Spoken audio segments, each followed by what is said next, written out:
Aduh, maaf. HP-nya dipindah ya?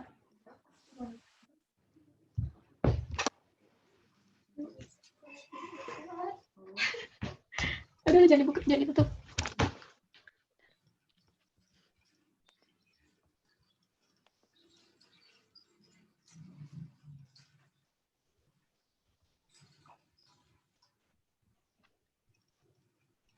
Halo? Ya, sudah kedengaran. Ya maaf ya, Pak. Nggak apa-apa, nggak Koneksinya apa-apa. nggak stabil di sini. Dari ulang ya, Pak. Ya, silakan. Assalamualaikum warahmatullahi wabarakatuh. Om Swastiastu, salam kebajikan bagi kita semua. Gak enak nih kalau mau presentasi nggak pantun dulu. Boleh pantun ya? Silakan, pantun. Ikan asin jalannya mundur. Cakep. Mana ada kan? Walau di waktu begini enaknya tidur, tapi perhatian kalian yang kami harapkan. Pertama-tama, terima kasih kepada Bapak Dedi selaku dosen kami atas kesempatannya yang diberikan. Nah, sebelumnya jangan bosan ya. Kita udah pernah presentasi waktu sebelum UTS mengenai pemaparan awal tentang latar belakang, rumusan masalah, tujuan, metodologi, sampai kuesioner. Nah, di presentasi kali ini mungkin akan dibahas kembali, namun hanya secara ringkas kayak gitu. Nah, tak kenal maka tak sayang, kami dari tim 5 yang beranggotakan Herika Sofita Putri, sendiri saya, dan Faradila Agustin dari Lumajang, dan Iwayan Gede Angga dari Nusa Tenggara Barat. Nah, penelitian kami itu mengenai faktor penentu efektivitas pembelajaran jarak jauh di Politeknik Statistika STIS.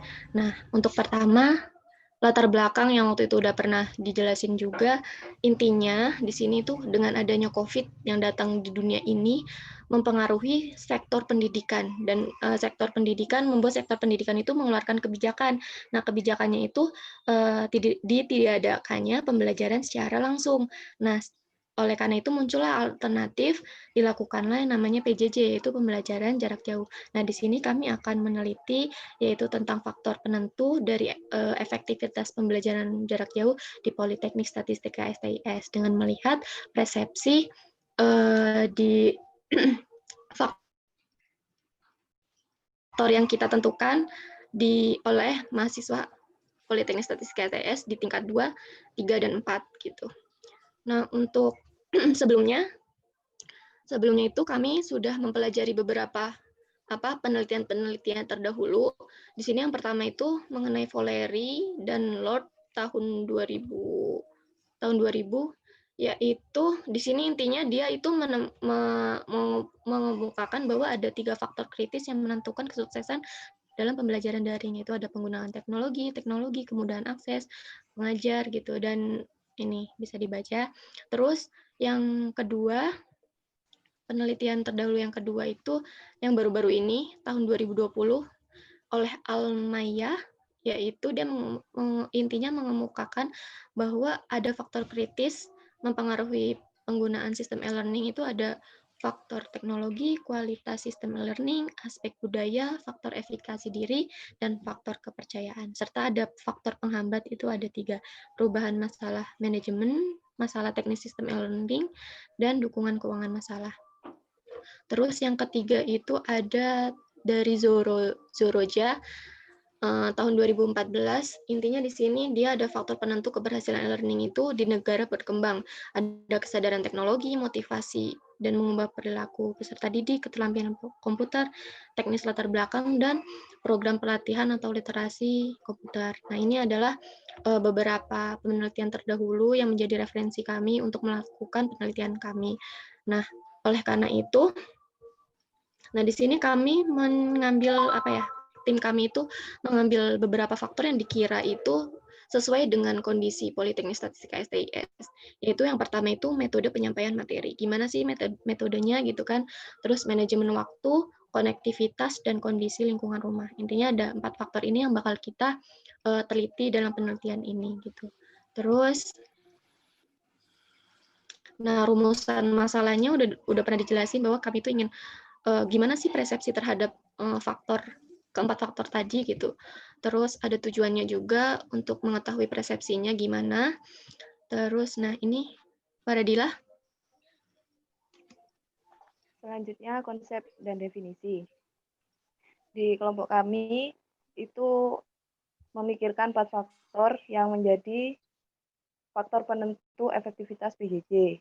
Yang sudah dijelaskan tadi ada 4. Yang pertama ada metode penyampaian, yaitu suatu proses penyampaian materi pendidikan kepada peserta didik yang dilakukan secara sistematis dan teratur oleh tenaga pengajar atau guru. Dalam metode penyampaian materi ini, pada kuesioner yang telah kita buat, para responden memilih metode penyampaian materi yang pernah digunakan, seperti materi tertulis, video pembelajaran, pemaparan, materi melalui Zoom meeting, diskusi atau presentasi, kuis, tugas mingguan, atau resume materi. Nah, responden tersebut boleh memilih lebih dari satu jawaban. Terus yang kedua, ada konektivitas, yaitu koneksi yang menghubungkan jaringan melalui satelit ke seluruh dunia. Kita menanyakan apakah kondisi internet di masing-masing daerah responden itu baik, apakah perangkat elektronik yang digunakan itu mendukung, dan yang ketiga, apakah ada kendala sinyal di daerah masing-masing responden. Yang selanjutnya yaitu manajemen waktu, yaitu suatu perencanaan, mengorganisir, menggerakkan, dan pengawasan terhadap produktivitas waktu. Pada kuesioner ditanyakan apakah lebih mudah memanage waktu belajar saat PJJ dibandingkan pembelajaran tatap muka langsung. Dan yang kedua itu apakah lebih banyak meluangkan waktu belajar di saat PJJ atau tatap muka langsung. Dan yang ketiga itu ditanyakan apakah manajemen waktu yang baik menurut responden bisa menentukan kesuksesan pembelajaran jarak jauh. Selanjutnya yaitu kondisi lingkungan belajar, yaitu tempat berlangsungnya kegiatan belajar yang mendapatkan pengaruh dari luar terhadap keberlangsungan kegiatan tersebut. Di dalam kuesioner itu ditanyakan menurut responden apakah kondisi lingkungan belajar itu mendukung untuk menentukan kesuksesan pembelajaran jarak jauh. Yang kedua itu apakah kondisi lingkungan responden mendukung dalam melakukan aktivitas pembelajaran, serta apakah responden mampu belajar dengan fokus tanpa adanya pengaruh dari aktivitas yang lain. Selanjutnya.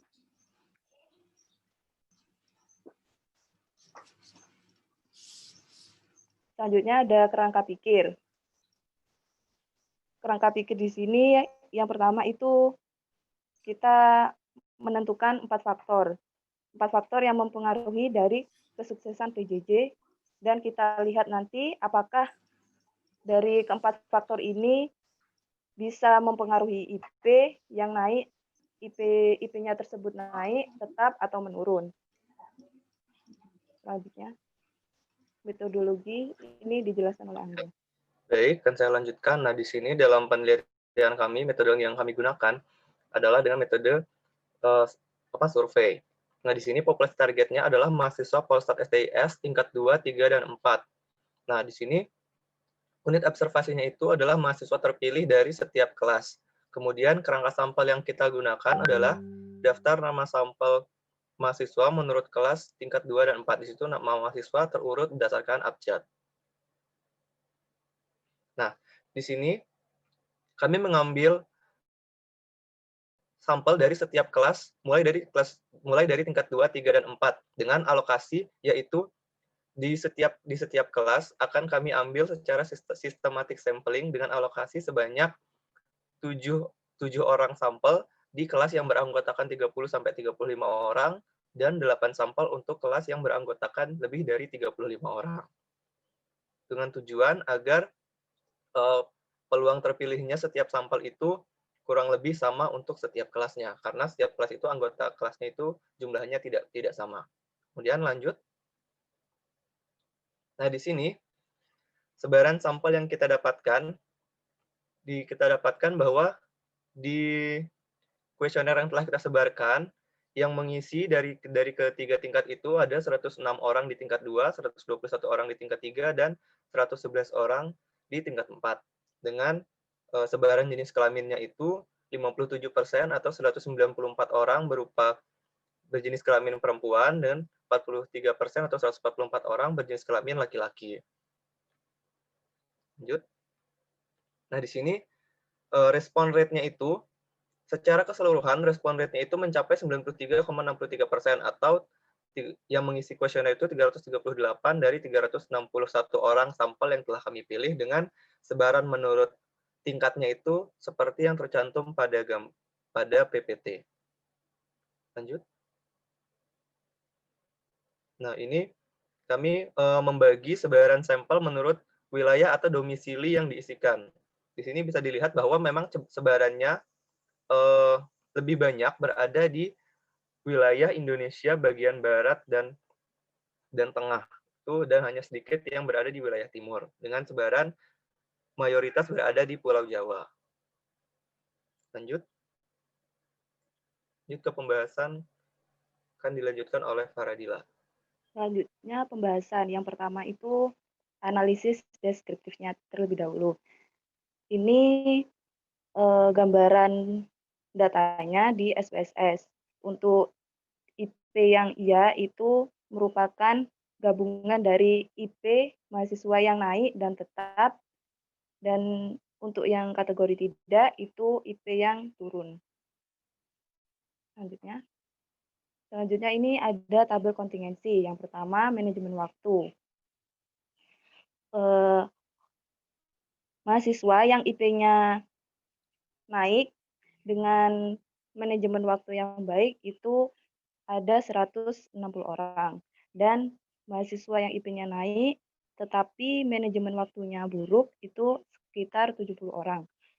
Serta mahasiswa yang IP-nya turun dan manajemennya baik itu 71 orang, serta manajemen waktu dan IP-nya turun tetapi manajemen waktunya buruk itu 37 orang, atau jika diinterpretasikan menggunakan odds ratio itu ditemukan nilainya 1,19. Artinya kecenderungan mahasiswa yang memiliki manajemen waktu baik untuk mempertahankan atau mendapat IP naik adalah 1,19 kali lebih tinggi dibandingkan dengan mahasiswa yang manajemen waktunya buruk. Selanjutnya, untuk konektivitas, langsung saja odds rasionya itu ditemukan 3,20. Artinya, kecenderungan mahasiswa yang memiliki konektivitas yang baik untuk mempertahankan atau mendapatkan IP naik adalah 3,2 kali lebih tinggi dibandingkan dengan mahasiswa yang konektivitasnya buruk. Selanjutnya itu faktor kondisi lingkungan belajar. Ditemukan nilai odds rasionya itu 1,71. Artinya kecenderungan mahasiswa yang memiliki kondisi lingkungan belajar yang mendukung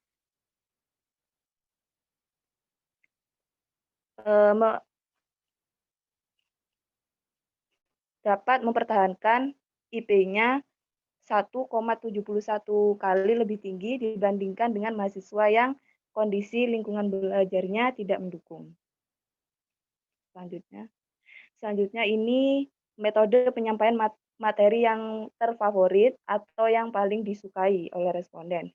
Dapat dilihat dari diagram lingkaran, metode penyampaian materi yang paling disukai itu video pembelajaran sebesar 51%, yang kedua melalui materi via Zoom sebesar 29%, selanjutnya tugas rutin atau tugas mingguan itu sebesar 8%, dilanjut dengan materi tertulis sebesar 7%, dilanjut dengan diskusi dan presentasi 3%. Dan yang kurang disukai yaitu ada resume materi sebesar 1% dan kuis sebesar 1%. Lanjut.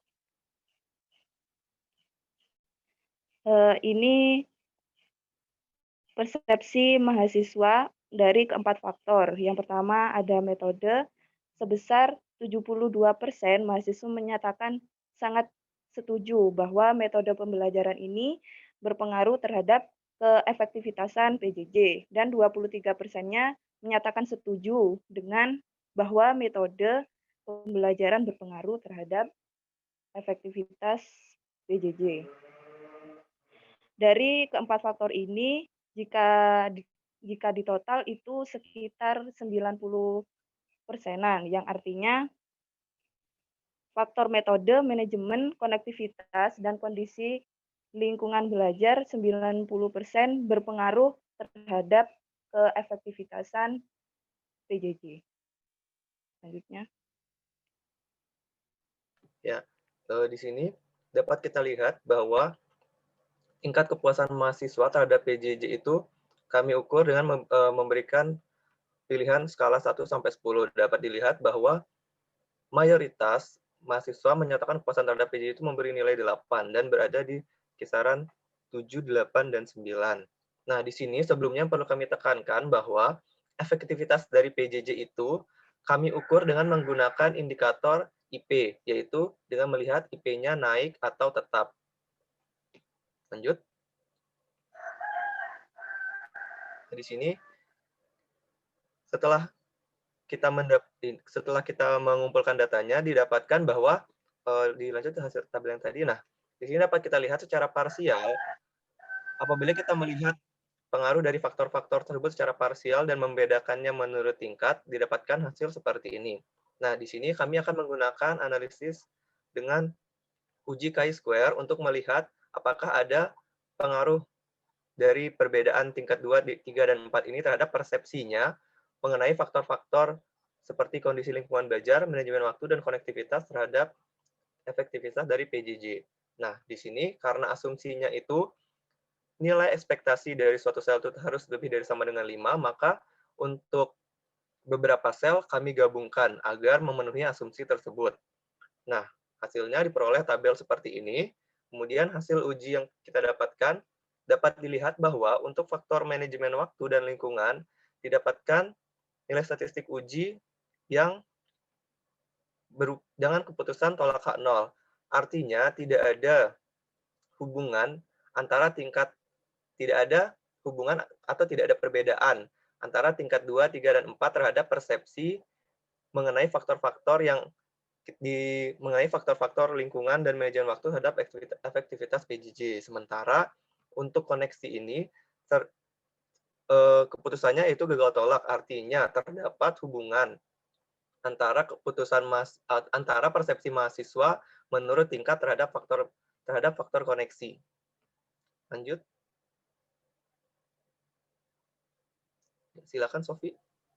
Oke, selanjutnya itu ada analisis inferensia. Di sini akan dibentuk suatu model namanya model regresi logistik. Di sini itu fungsinya itu dia untuk memodelkan probabilitas atau pernyataan tertentu yang bersifat kualitatif. Nah, di sini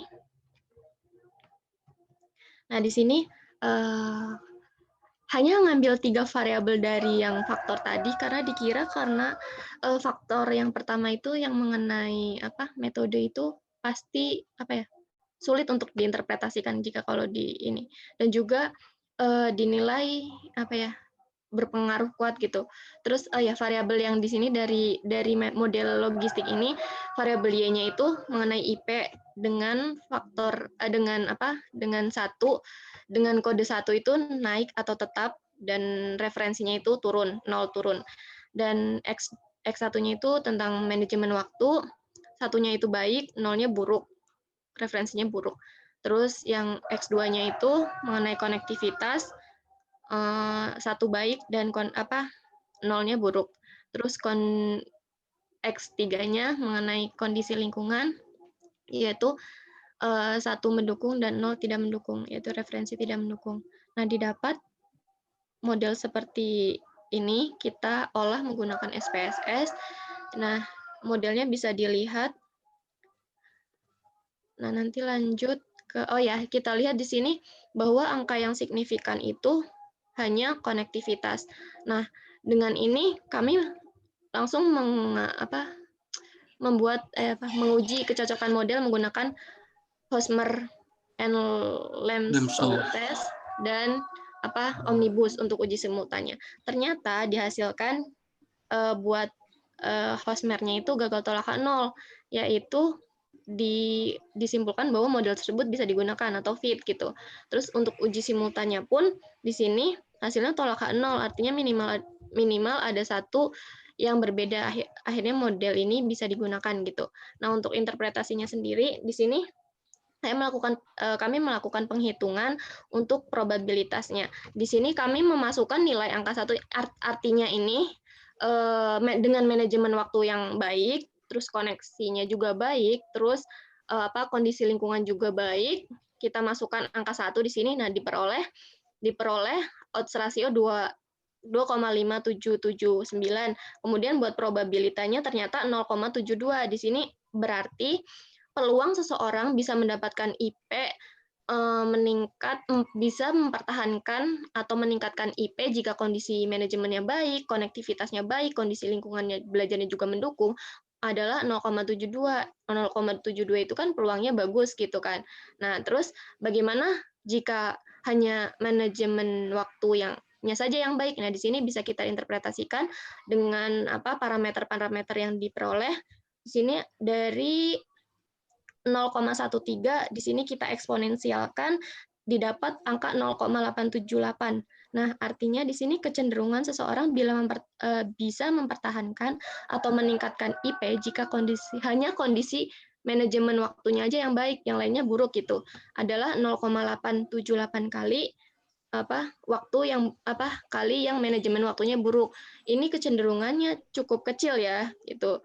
Terus kalau buat yang gimana kalau misalnya koneksinya saja yang baik gitu.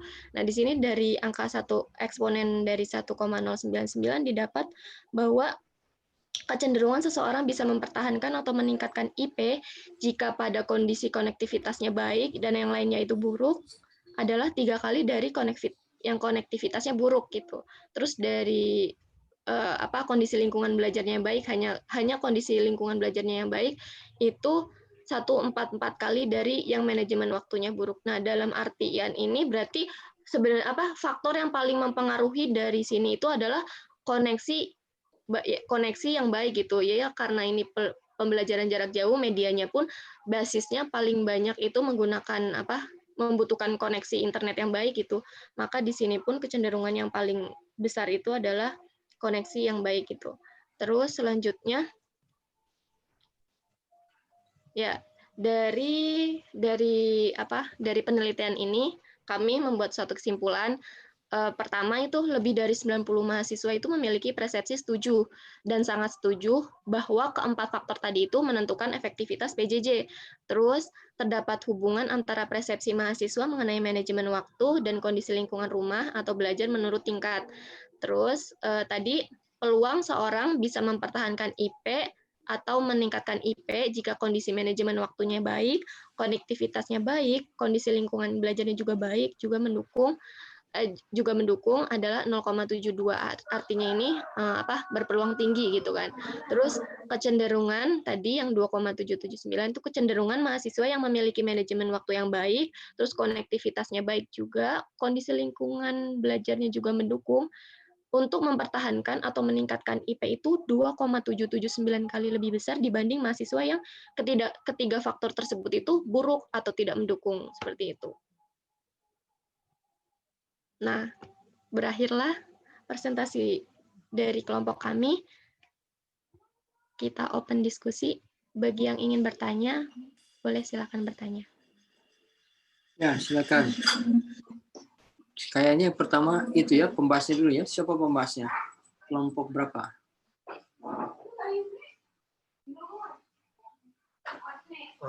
Pak, mohon maaf ini sebelumnya memang belum ditentukan pembahasnya, Pak. Jadi bebas. Itu bebas. Oke lah ya, silakan ya.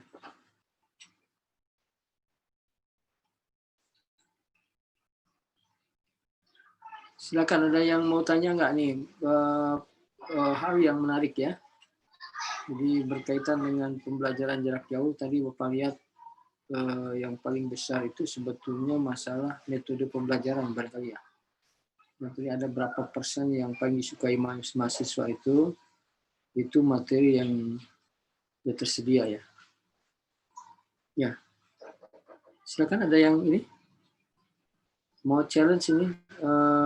Udah sampai kan mata pelajaran regresi logistiknya ya di apa analisis data kategorik ya, udah sampai ya. Sampai Udah, Pak. Udah, jadi sangat terbantu sekali ya. Jadi yang namanya reliabilitas sama validitas nggak diajarin udah pada bisa kayaknya ya. Udah canggih-canggih ya. Ya udah bisa. Ya. Gimana? Ada pertanyaan nggak dengan modelnya tuh? Kan model regresi logistik ini agak berbeda ya dengan regresi biasa tuh. Ada beberapa yang bisa ditanyakan, silakan. Ya, silakan. Izin bertanya, Pak. Ya, interpretasinya, kemudian ya modelnya itu sendiri ya, silakan. Izin bertanya, tadi kan yang dibahas itu kan topiknya tentang faktor-faktor penentu efektivitas belajar saat PJJ. Nah, tadi kan faktor-faktornya itu ada banyak gitu. Terus yang dilihat itu IP-nya naik apa enggak. Nah, dari kalian itu kira-kira ada enggak penjelasannya? Apakah faktor-faktor itu memang cuma jadi penentu ketika saat PJJ atau bisa juga berpengaruh di luar kondisi PJJ gitu? Mungkin bisa dijawab.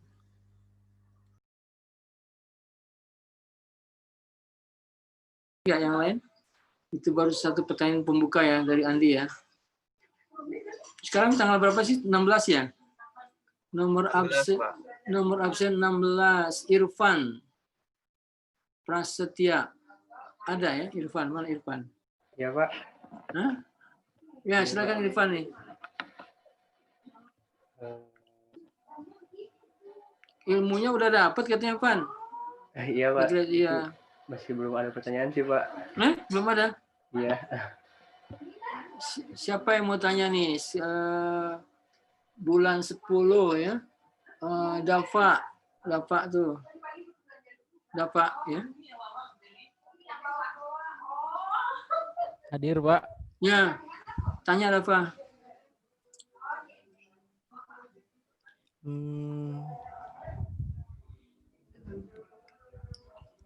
Kan kalau lebih saya ini sih ya. paling Ya, silakan. Paling lebih nanya ke cangkupan penelitian sih, Pak. Boleh, batas jangka waktunya itu emang yang untuk khusus pandemi saja atau di luar pandemi juga ikut masuk. Mirip gitu. dengan Jadi, yang itu ya. Ya, paling tapi kan ini jadi hitungannya tuh yang dari sebelum masa pandemi sampai pandemi atau pada saat pandemi saja gitu, Pak. Oke. Ya. Itu yang kedua ya. Oke. Ya. Ya, sekian, terima kasih. Ada lagi yang lain? Yang lain siapa nih? Siapa? Devan kali Devan. Devani ya. Mewakili ini. Female students.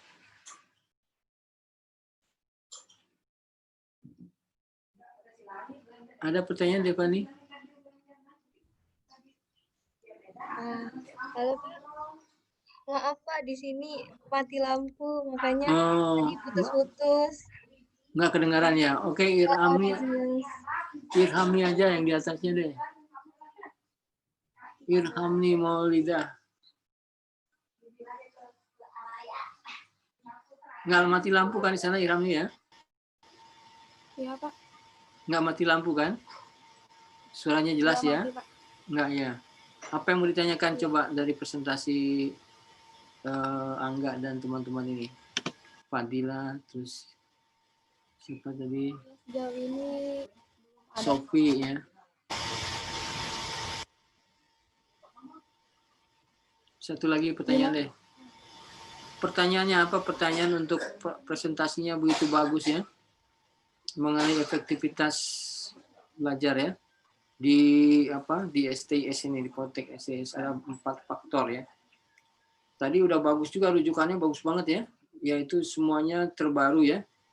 Walaupun yang rujukan pertama kan berbicara secara umum mengenai online ya, online education, apa yang mempengaruhi ada critical factor ya, critical success ya, dan ada obstacle ya. Nah, tetapi sekarang kan kondisinya ini kita dipaksa tuh, suka atau tidak suka tuh, mau atau tidak mau ya, ya kan, nggak ada pilihan karena kalau kita memaksakan masuk ke kelas ya, itu bisa berantakan ya, nah gitu ya. Nah, sehingga di sini pertanyaannya nih, sebetulnya apa sih yang dipikirkan oleh mahasiswa yang mengalami langsung ini, effectivity dari online learning ini, compared to offline mungkin ya, yang conventional teaching session ya. Nah, tadi udah ada itunya ya. Silahkan ditanyakan nih. Dan ketertarikannya begini ya, kita tuh kan di BPS nanti mainannya jarang mainan yang angka-angka ini ya, tidak ya, binary logistik atau multi tadi ya, multi nomial logistik itu jarang. Kita mainannya itu angkanya angka-angka rasio semua kan, angka rasio tuh. Nah, jadi ini sesuatu exercise yang sangat menarik. Sebetulnya tidak ada masalah ketika yang bersifat rasio pun kita klasifikasikan menjadi 3 ya, supaya kita misalnya multinomial ya, atau di 2 success or failure ya. Ketika kita ingin tahu nih the key success apa, the key failures apa ya, dibandingkan dengan angka rasio yang susah tuh, kita hanya melihat peluang terhadap ini, peluang terhadap apa, ya gitu ya, apa namanya tuh, pengaruh terhadap ini dan seterusnya gitu ya. Ya oke. Ada pertanyaan nggak, Iram nih? Ada? Kalau nggak ada kita 2 aja deh ya. Izin tanya Pak. Ya, oke, silakan. Terkait dengan metode samplingnya, ini metode samplingnya menggunakan Slovin bukan? Oke. Untuk ya. Ya, jadi oke ya, 3 pertanyaan. Ada lagi? Ini Pak, saya masih bertanya. Terus, setahu saya, metode Slovin yang digunakan itu memiliki keterbatasan dalam penggunaannya, yaitu peluang terambil sampel dan peluang tidak terambil sampel itu harus sama, yaitu 0,5. Nah, pertanyaan saya bagaimana saudara memastikan bahwa proporsi sampel yang diambil itu sudah sama, gitu, sama-sama setengah. Oke. Pak, izin bertanya juga, Pak. Oke, boleh. Ya, tambah. Masih sama terkait metode samplingnya juga. Tadi kalau nggak salah itu pakai stratified juga ya, dikelompokkan berdasarkan kelas. Benar begitu, Saudara Angga? Oke. Nah, ini dasar pengelompokan berdasarkan kelasnya itu apa ya? Kan karena kita kan online. Mungkin lebih cocoknya pengelompokan berdasarkan wilayah rumahnya gitu. Kalau kelas ini kan apa ya? Mungkin perbedaannya kurang bisa terukur gitu. Oke, jadi 4 pertanyaan sekarang malah. Ya bagus ya, 2 sampling, 2 di modeling ya. Oke, cukup kok ya. Ada Iramli mau nanyakan, Iramli? Nggak ada? Ini belum, Pak. Belum, oke ya. 4 aja berarti, udah cukup 4 ya. Ya, silakan siapa yang mau jawab, Angga, Sofi, atau Fadila ya, dimulai. Baik, silakan mungkin Farah tadi mau menjawab pertanyaan dari Andi. Oke. Oh iya, untuk pertanyaan dari Andi itu kita menentukan faktornya itu berdasarkan yang menurut kita itu sesuai gitu. Terus dari analisis tadi itu konektivitas yang paling berpengaruh terhadap PJJ sama metode. Kalau apa ya? Kalau langsung kan cuma sedikit kalau dari faktor metode. Itu sih. Terus biasanya kalau mungkin yang berbeda itu dari faktor metode penyampaian materi yang video pembelajaran itu ya. Yang lebih suka ya. Kalau offline kan nggak ada video pembelajaran. Kalau faktor yang lain sih berpengaruh seperti manajemen waktu itu pasti berpengaruh terhadap keefektifan pembelajaran. Terus konektivitas kita kan juga perlu kalau kuliah offline juga perlu konektivitas juga. Terus sama kondisi lingkungan menurut saya itu juga berpengaruh. Sekian. Oke. Yang berikutnya, pertanyaan lainnya. Silakan, Mau jawab pertanyaan dari Dava. Tadi Dava itu tanya tentang cakupan lingkungannya ya. Nah, kami tuh kemarin penelitian itu nanyanya itu membandingkan gitu. Membandingkan saat PJJ sama sebelum PJJ gitu. Nah, yang dibandingkan itu kan terakhirnya itu sukses atau tidaknya kan berdasarkan IP.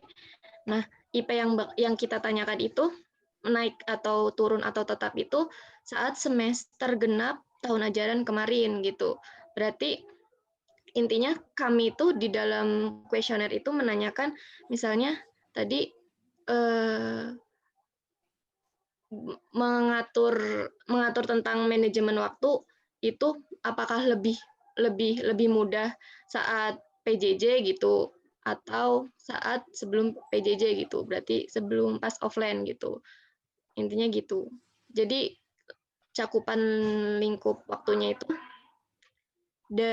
intinya dari semester pokoknya IP kemarin itu yang jadi cakupannya gitu.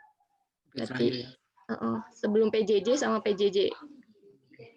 Nah, IP-nya yang ditanyakan itu waktu semester kemarin genap tahun ajaran kemarin.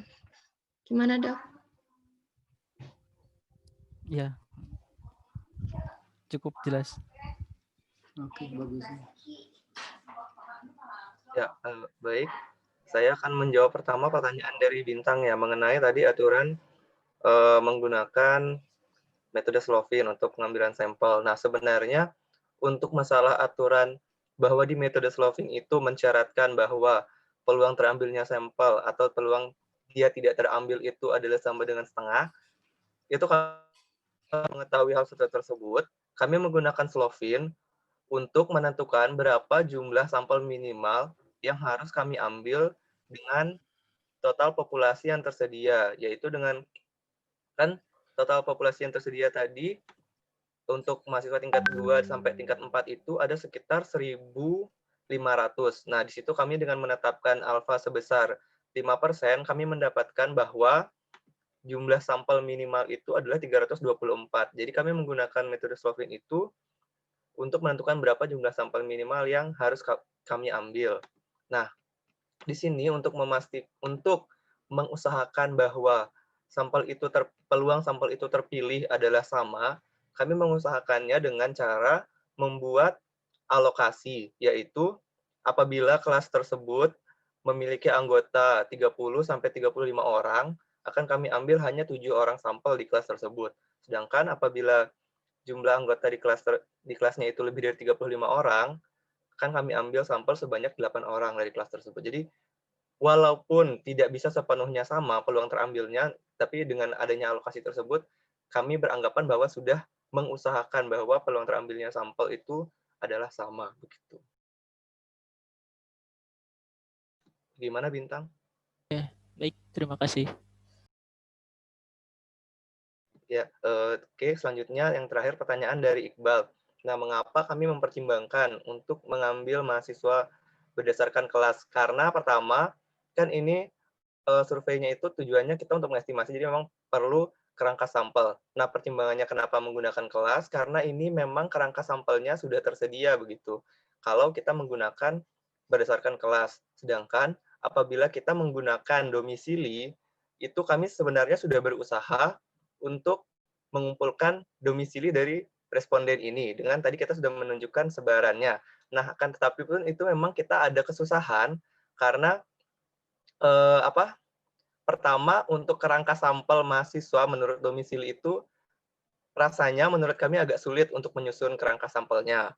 Begitu. Kemudian juga tadi ketika kami mengolah data domisili dari jawaban responden pun agak susah karena ya itu ketika pengisian kuesionernya itu agak susah menjaga bahwa responden itu mengikuti aturan pengisiannya agar kami menganalisisnya itu lebih mudah gitu. Jadi untuk intinya kenapa kami menggunakan dengan kelas itu karena memang kerangka sampel itu yang sudah tersedia gitu, dan rasanya untuk menyusun kerangka sampel yang berdasarkan domisili itu memang agak sulit begitu. Bagaimana Iqbal?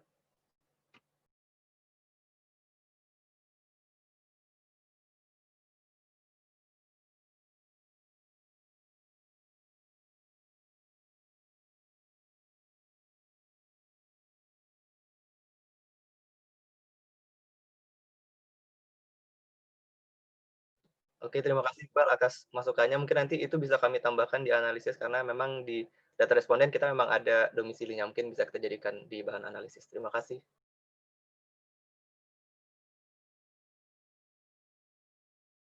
Sudah semua terjawab? Ya, sudah Pak. Sudah ya. Ya, boleh ditutup aja deh ya. Nah, kita kasih kesempatan kelompok berikutnya ya. Very good. Excellent presentation.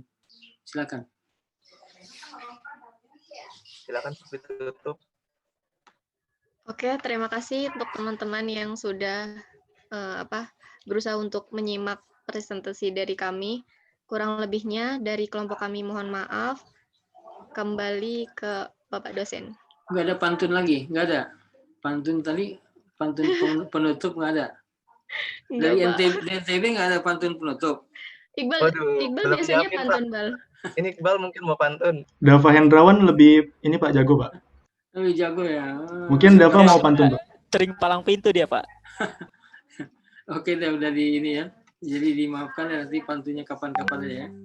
Ya silakan yang kelompok kedua ya. Kita luar biasa nih. Kelompok berikutnya kelompok 6 ya.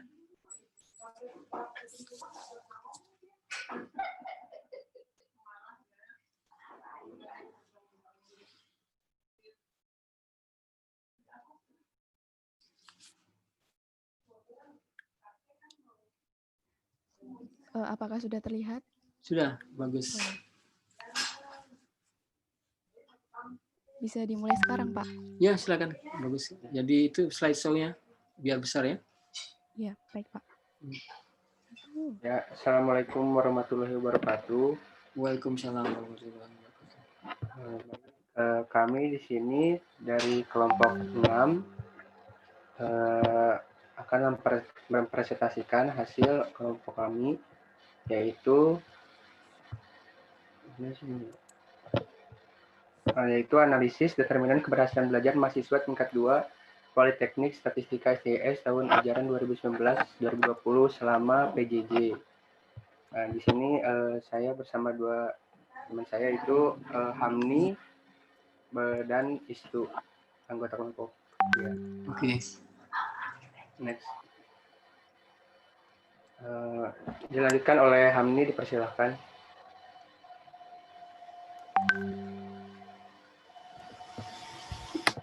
Baik, terima kasih.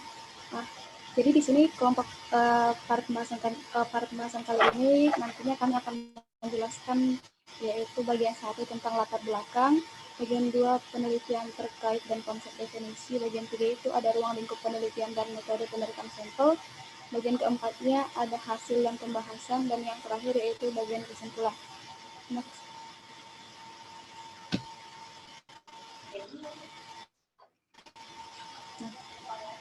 Diawali dalam saya akan menjelaskan latar belakang.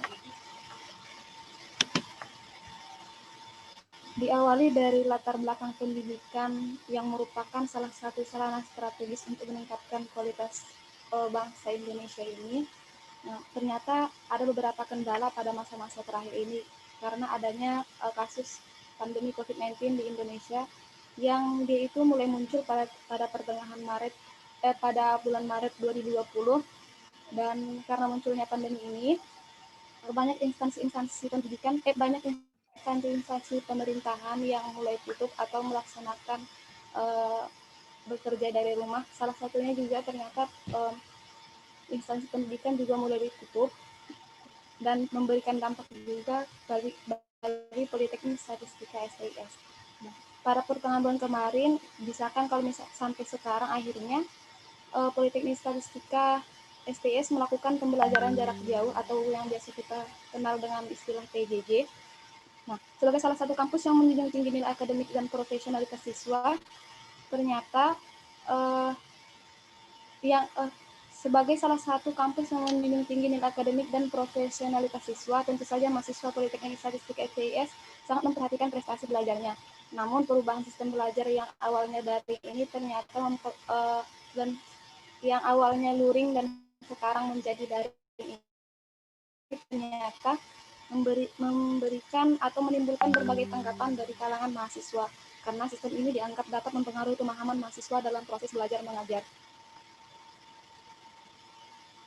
Oleh karena itu, timbullah dari kelompok kami, sehingga kami mencoba untuk meneliti sebenarnya apa saja faktor-faktor yang mempengaruhi keberhasilan belajar mahasiswa Politeknik Statistika STS selama pembelajaran jarak jauh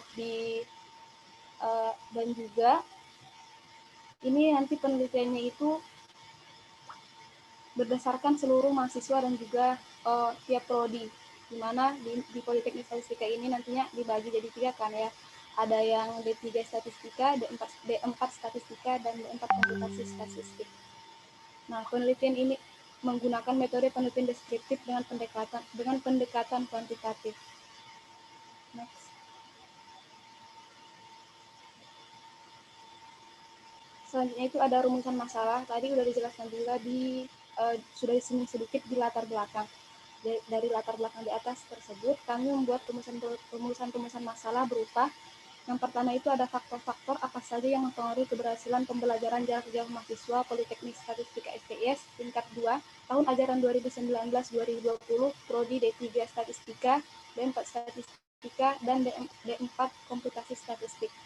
Yang kedua itu ada rumusan masalah berupa mahasiswa tingkat 2 Politeknik Statistika STS tahun ajaran 2019-2020 memiliki berbagai karakteristik yang berkaitan dengan variabel-variabel determinan keberhasilan belajar yang dapat dijelaskan secara deskriptif.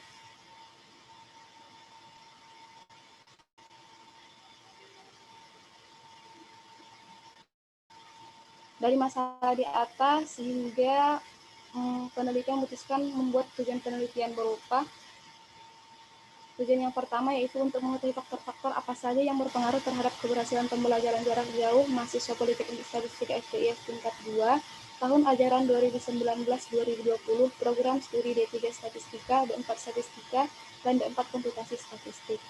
Yang kedua itu tujuan penelitiannya yaitu untuk mengetahui gambaran deskripsi mengenai berbagai karakteristik mahasiswa tingkat 2 Politeknik Statistika STS tahun ajaran 2019-2020 program studi D3 Statistika, D4 Statistika, dan D4 Komputasi Statistik yang berkaitan dengan variabel-variabel determinan keberhasilan belajar pembelajaran jarak jauh atau PJJ.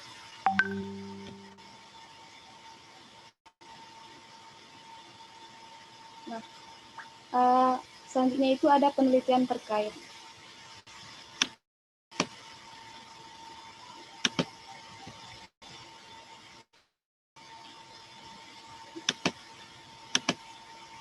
Penelitian terkaitnya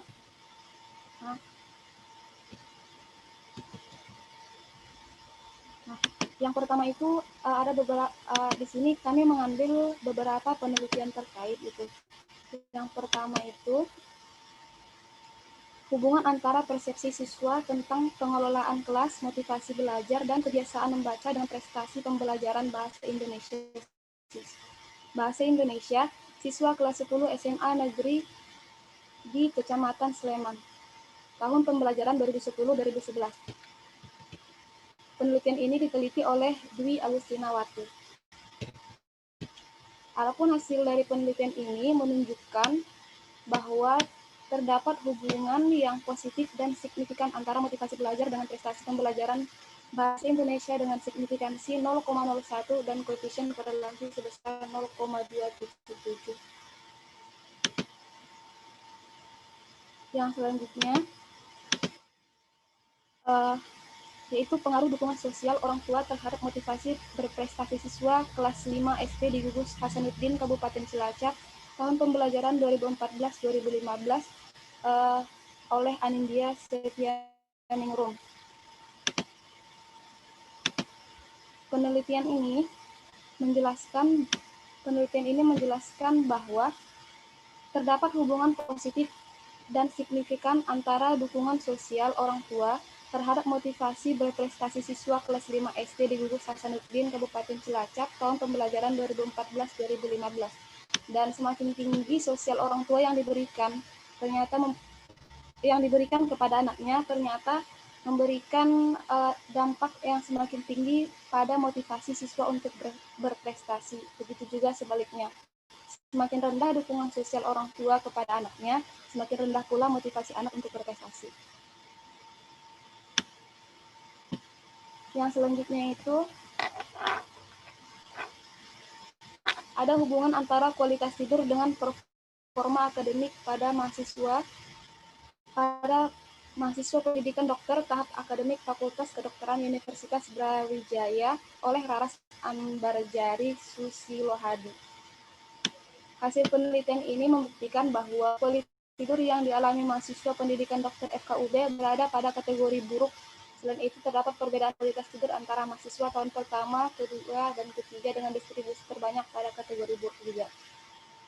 Selanjutnya ada analisis jalur terhadap faktor-faktor yang mempengaruhi indeks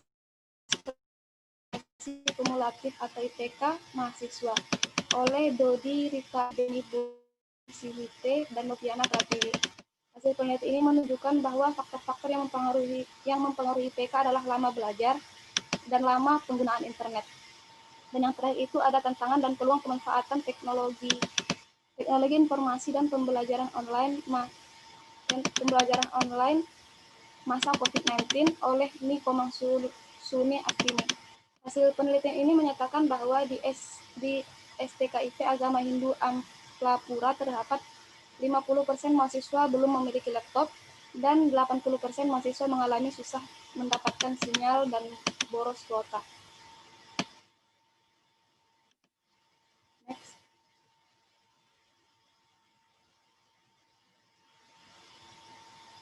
Selanjutnya itu ada konsep definisi. Ada beberapa variabel yang kami gunakan untuk penelitian ini. Yang pertama itu saya akan menjelaskan tentang variabel dependen atau variabel Y. Variabel dependen yang digunakan yaitu keberhasilan belajar. Keberhasilan belajar ini nantinya akan diambil berdasarkan nilai IP semester 4 mahasiswa tingkat 2 tahun ajaran 2019-2020. Yang kedua itu ada motivasi belajar sebagai variabel independen pertama. Motivasi menurut Sudirman motivasi belajar merupakan keseluruhan daya penggerak dalam diri siswa yang menimbulkan kegiatan belajar yang menjamin kelangsungan dari kegiatan belajar dan memberikan arah pada kegiatan belajar sehingga tujuan yang dikehendaki oleh subjek belajar itu dapat tercapai. Jadi pada penelitian ini motivasi belajar ini kami jadikan sebagai tingkat motivasi belajar mahasiswa selama pembelajaran jarak jauh. Yang kedua itu ada lama belajar. Lama belajar ini merupakan durasi belajar seseorang dalam rentang waktu tertentu. Namun pada penelitian ini, lama belajar kami jadikan sebagai rata-rata lama belajar setiap mahasiswa dalam 1 hari penuh atau 24 jam di luar jam perkuliahan selama pembelajaran jarak jauh. Selanjutnya ada lama tidur. Lama tidur ini merupakan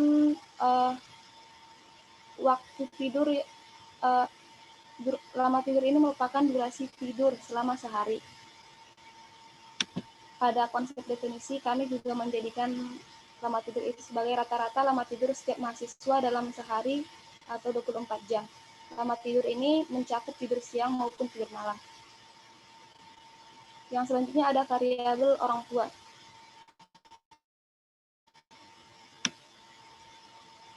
Menurut Setianingrum, dukungan sosial orang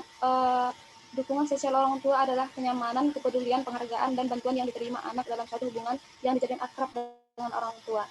Jadi dukungan orang tua ini nantinya dianggap diharapkan dapat mempengaruhi karena kan bedanya itu dulu misalnya kalau selama sebelum PJJ itu mahasiswa itu jauh dari orang tuanya, sedangkan sekarang kan posisinya kebanyakan banyak yang pulang kampung dan bersama keluarga, jadi ada kemungkinan itu dugaan pertama itu orang tua itu orang tua itu memberikan pengaruh bagi mahasiswa gitu dalam meningkatkan dan dalam meningkatkan prestasinya. Yang terakhir itu ada kualitas sinyal.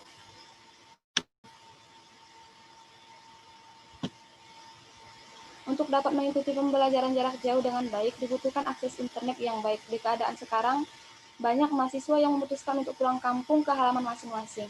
Nah, hal ini menjadikan sebuah tantangan baru bagi mahasiswa yang ternyata dalam pelaksanaan PJJ, terutama bagi mereka yang jauh dari fasilitas internet yang baik.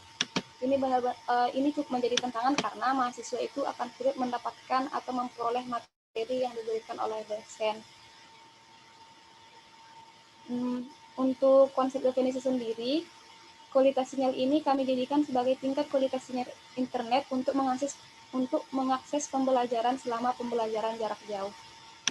Next.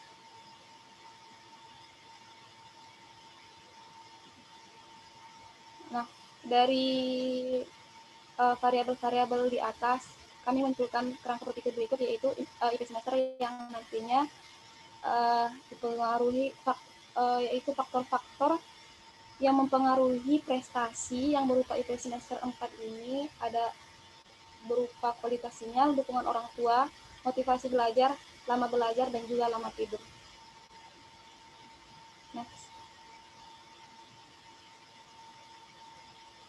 Sekian dari saya, selanjutnya dilanjutkan oleh Saudari Isti.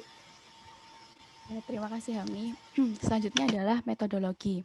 Yang pertama adalah ruang lingkup. Desain penelitian ini adalah penelitian deskriptif dan hipotesis. Namun dalam pemaparan ini kami memaparkan dari deskriptifnya terlebih dahulu. Yang hipotesis sebenarnya sudah, tetapi kami belum mencantumkan ke sini karena belum sempat. Lalu tempat dan waktu penelitian, tempatnya di Politeknik Statistika STIS walaupun dalam keadaan online. Terus waktunya, waktu penelitian ini dari tanggal 6 sampai 20 Oktober 2020. Jenis dan sumber data. Jenis data dalam penelitian ini adalah data subjek, yaitu jenis data penelitian yang berupa opini, sikap, dan pengalaman seseorang yang menjadi objek penelitian. Sumber data adalah data primer dengan periode data cross-seksional.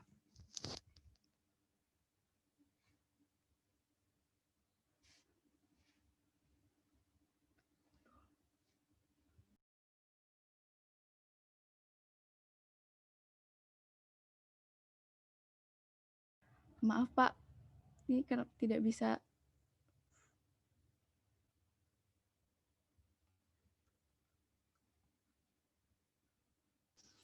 Kenapa? Tidak bisa digeser Pak.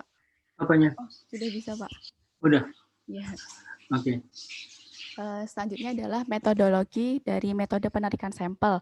Penelitian ini menggunakan metode penarikan sampel yaitu Stratified Random Sampling. Ya, adapun tahapan-tahapan dari penelitian, tahapan-tahapan Stratified Random Sampling yang digunakan dalam penelitian ini adalah yang pertama, membagi populasi ke dalam strata. Mahasiswa tingkat 2 Politeknik Statistika STIS tahun ajaran 2019-2020 dibagi ke dalam 3 strata, yaitu D3, ST, dan KS. Nah, jumlah mahasiswa di setiap prodi ini, D3 ada 73 mahasiswa, ST ada 374 mahasiswa, dan KS ada 142 mahasiswa. Tahap kedua yaitu adalah pengambilan sampel di setiap strata. Penarikan sampel dari setiap strata secara independen dengan menggunakan rumus Lovin dengan alfa 10%. Dari penggunaan rumus Lovin ini didapatkan sampel yaitu D3 ada 44 mahasiswa, ST ada 80 mahasiswa, dan KS ada 60 mahasiswa. Nah, tahapan yang ketiga itu adalah pemilihan sampel dengan SRS dengan menggunakan bantuan aplikasi randomizer. Selanjutnya metode analisis. Pada penelitian ini kami menggunakan metode suksesif interval. Nah, karena kami ini menggunakan skala interval, skala Likert yang yaitu ordinal, kita ubah menjadi skala interval. yang asalnya ordinal menjadi skala interval. Karena dalam penggunaan analisis linear data yang diperoleh harus menggunakan data dengan skala interval. Sebelum data dianalisis dengan menggunakan metode tersebut, untuk data yang berskala ordinal perlu diubah menjadi interval dengan teknik successive interval method. Nah, MSI ini pertama kali diperkenalkan oleh W. L. Hay pada tahun 1976. Ia adalah seorang ahli psikologi. Hasil dan pembahasan akan dipaparkan oleh Irfan. Ya, next.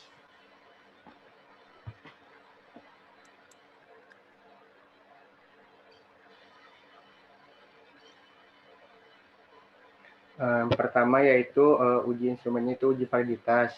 Untuk uji validitasnya sendiri, kelompok kami menguji variabel-variabel yang bersifat presensi, yaitu tadi ada motivasi, dukungan orang tua, dan juga kualitas sinyal. Yang X1 ini merupakan motivasi. Dari 8 indikator pertanyaan, semuanya signifikan. Maka dari itu, maka kesimpulannya ialah valid. Kemudian untuk variabel kualitas sinyal yaitu X4-nya, dari kelima indikator ini, 5 pertanyaan ini semuanya signifikan, yang artinya valid juga. Begitu juga dengan untuk variabel X5 yaitu dukungan orang tua.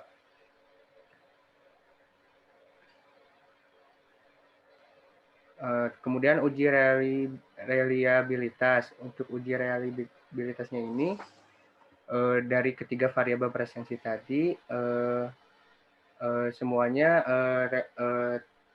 terbukti bahwa ia adalah reliabilitas dari reliable dari crown batch apa if item deleted-nya, yaitu lebih besar daripada 0,6 untuk semua indikator pertanyaannya.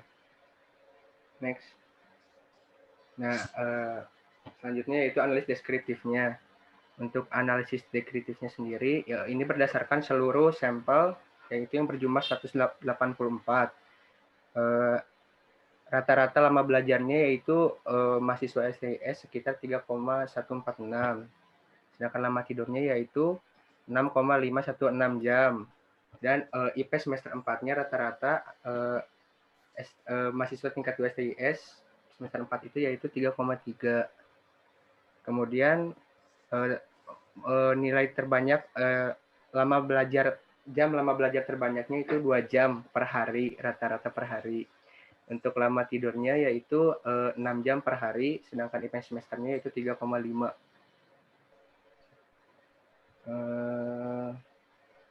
Ya, next. Nah, kemudian ini ada histogramnya. Ini adalah keseluruhan. Terus ada kemudian kita klasifikasikan berdasarkan laki-laki dan perempuan.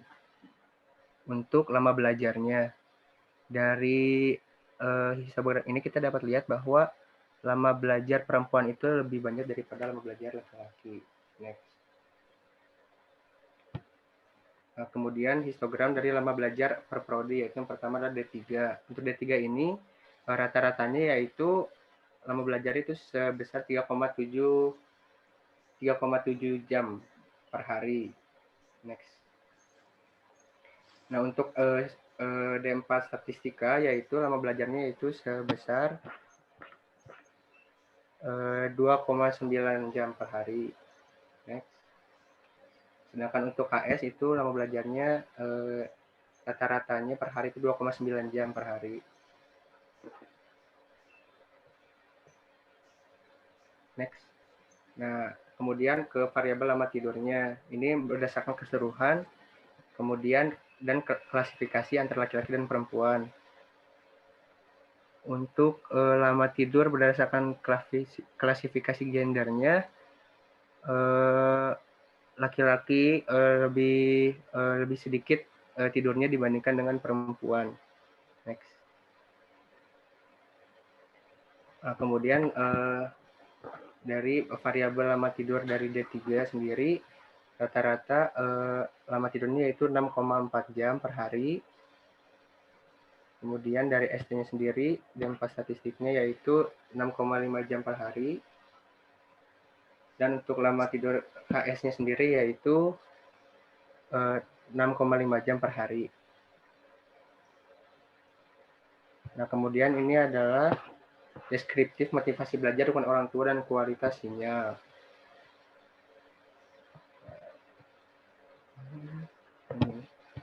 Nah, di sini kita menggunakan rumus yang oleh Husein Umar tahun 2011 halaman 130, yaitu menghitung skala Likert ini untuk bisa digunakan dalam analisis deskriptif.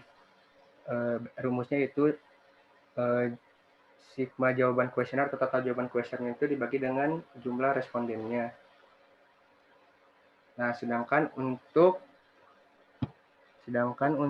kriterianya sendiri, untuk rentangnya sendiri kita menggunakan rumus yang sama dari Husein Umar, yaitu nilai tertingginya dikurangi nilai terendah dibagi dengan jumlah skornya, jumlah maksimal skornya. Nah, hasilnya adalah didapat untuk motivasi belajar seperti berikut. Ini kriterianya 8 sampai 14,3 itu berarti dikriteriakan sangat rendah, dan selanjutnya seterusnya. Kemudian pendukungan orang tua dan kualitas sinyal itu karena jumlah indikator pertanyaannya ada 5, jadi berbeda dengan rentang di motivasi. Nah, next. Nah, berikut adalah hasil untuk deskriptif motivasi belajar dengan orang tua dan kualitas sinyal secara keseluruhan. Untuk motivasi belajarnya sendiri, dia berpengaruh tinggi, bahwa selama PJJ ini dia berpengaruh tinggi terhadap keberhasilan belajar, ya, masih berpengaruh tinggi gitu motivasi belajarnya. Kemudian untuk dukungan orang tua juga termasuk kriteria berpengaruh tinggi juga, untuk kualitas sinyal juga sama. Next.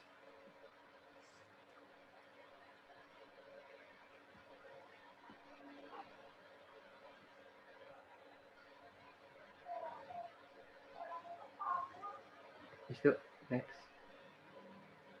Udah, Van. Oh, ini udah. Oh, ini udah strata ya. Deskriptif. Nah, ini deskriptif motivasi belajar ke orang tua dan kualitas sinyal strata D3.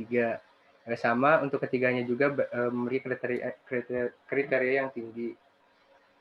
Next. Nah, untuk ST juga sama, kriterianya termasuk tinggi. Untuk KS juga sama, kriterianya untuk tinggi. Terus kesimpulan. Untuk kesimpulannya ini, berdasarkan gender, lama belajar laki-laki cenderung lebih sedikit daripada perempuan. Lama tidur perempuan lebih sedikit daripada laki-laki. Rata-rata IP perempuan lebih tinggi daripada rata-rata IP laki-laki.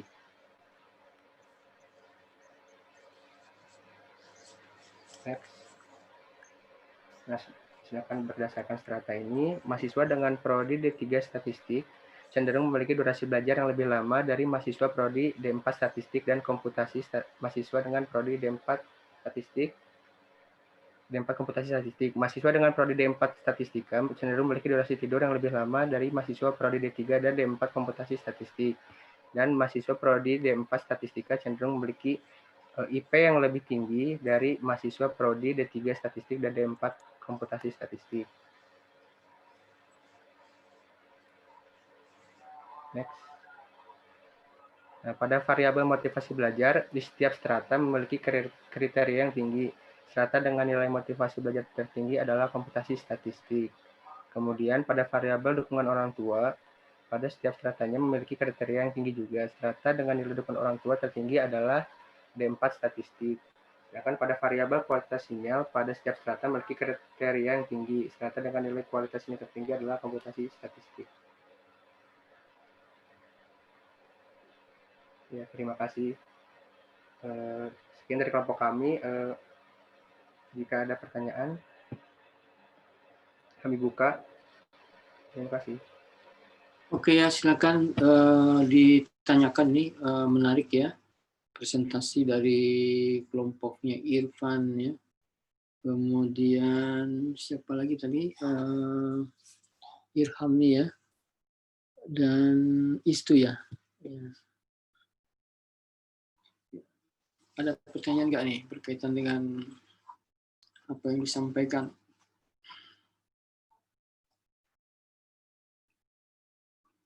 Silakan. Izin bertanya, Pak. Ya. Ya, Enggak. izin bertanya, tadi kan disampaikan di hasilnya bahwa mahasiswa yang menurut strata, mahasiswa D4 itu lama belajarnya paling sedikit dan waktu tidurnya paling banyak. Tapi IP-nya paling tinggi. Nah, kalau menurut teman-teman kenapa bisa seperti itu gitu? Maksudnya kan ya kalau dipikir-pikir logikanya ya kalau semakin lama belajar IP-nya semakin bagus gitu. Menurut teman-teman kenapa?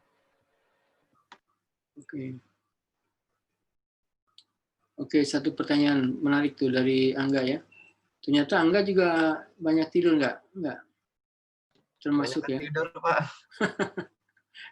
Banyak tidur aja IP-nya udah bagus ya, apalagi sedikit tidur ya. Ya.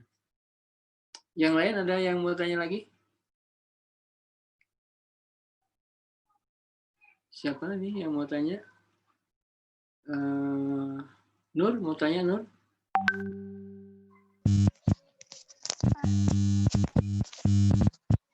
Mungkin ini Pak, tadi kan di definisi variabelnya ada Y, terus ada X1, X3, tapi di kesimpulannya belum jelas Y-nya itu gimana gitu. Oke. Ya, menarik. Satu lagi siapa? Rahma ya?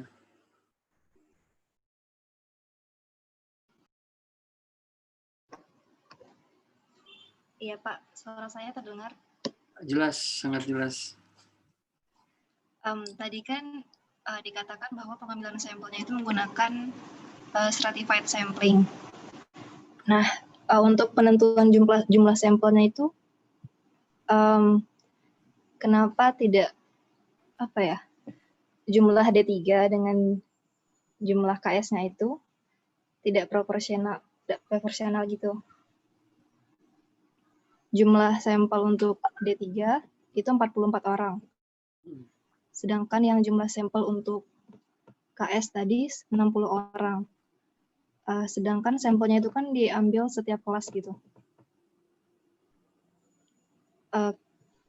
Mungkin bisa dijelaskan lagi bagaimana cara pengambilan sampelnya tadi.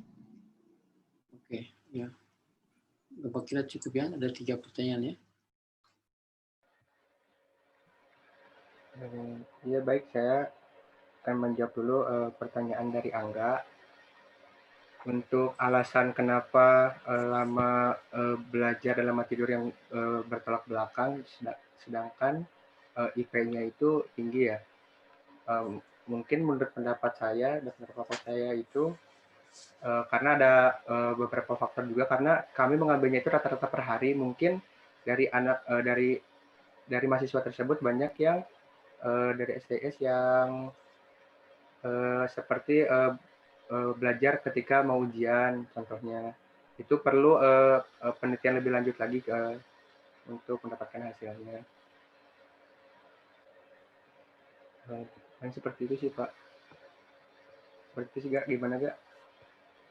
Oh iya, berarti mungkin ada yang tidak berarti mungkin ada yang sebenarnya lama waktu belajarnya itu dia mungkin sebenarnya lama, tapi mungkin tidak tertangkap dalam hasilnya gitu ya, karena mungkin waktunya itu mepet ujiannya gitu. Makasih. Iya, sama. Oke, jawaban yang kedua deh. Pertanyaan yang kedua. Y-nya belum dijelaskan katanya. Baik, saya akan menjawab pertanyaan dari saudari Eka. Tadi nanya tentang kesimpulannya ini ya. Secara singkat saja, jadi setelah diteliti itu sebenarnya pada strata D3 statistika itu diketahui bahwa variabel X2 itu tadi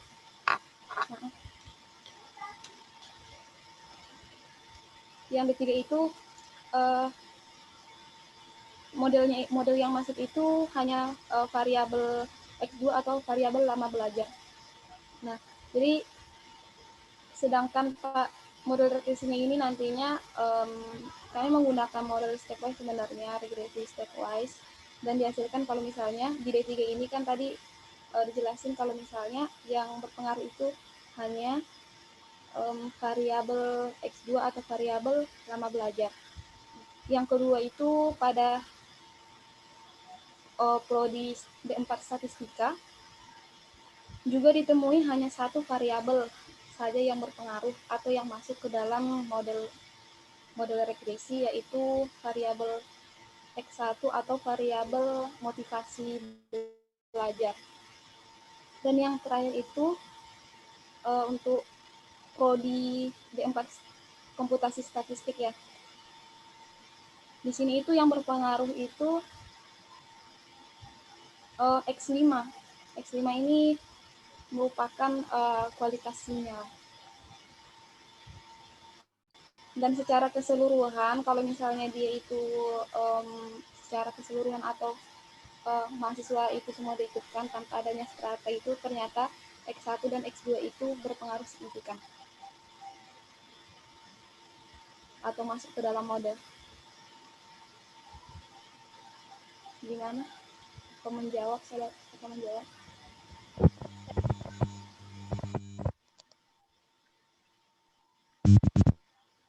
Ya, Hamni udah, makasih. Ya.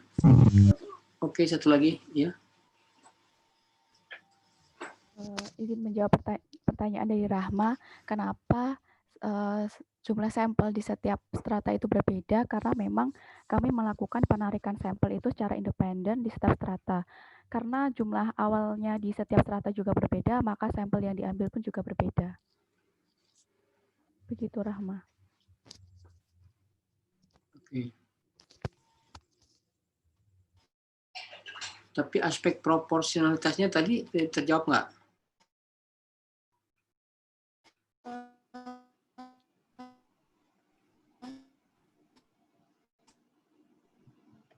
Belum, Pak.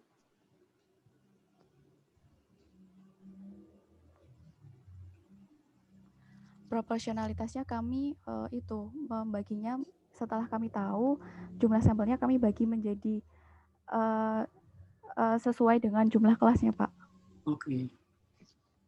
Jadi ada keterwakilan dari setiap kelas ya? Iya. Oke, kalau nggak ada pertanyaan, gimana ketua kelas nih? Bisa satu lagi atau di ini dulu? Izin, Mbak. Ya.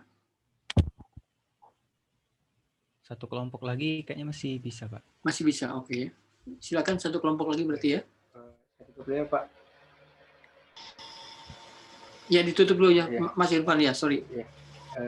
Terima kasih teman-teman, terima kasih untuk Pak Dedi Walugjadi atas perhatiannya. Mohon maaf bila masih banyak kesalahan dan kekurangan. Wabillahi taufiq wal hidayah. Wassalamualaikum warahmatullahi wabarakatuh. Waalaikumsalam warahmatullahi wabarakatuh. Silakan sharing, screen sharing.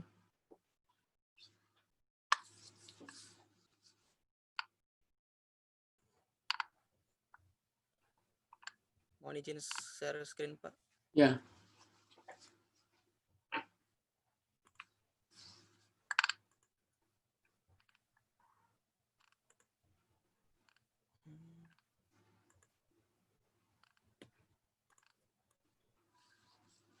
Udah kelihatan ya, Pak?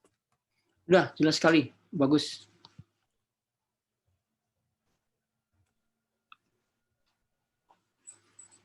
Kadek Angga, tolong dibuka.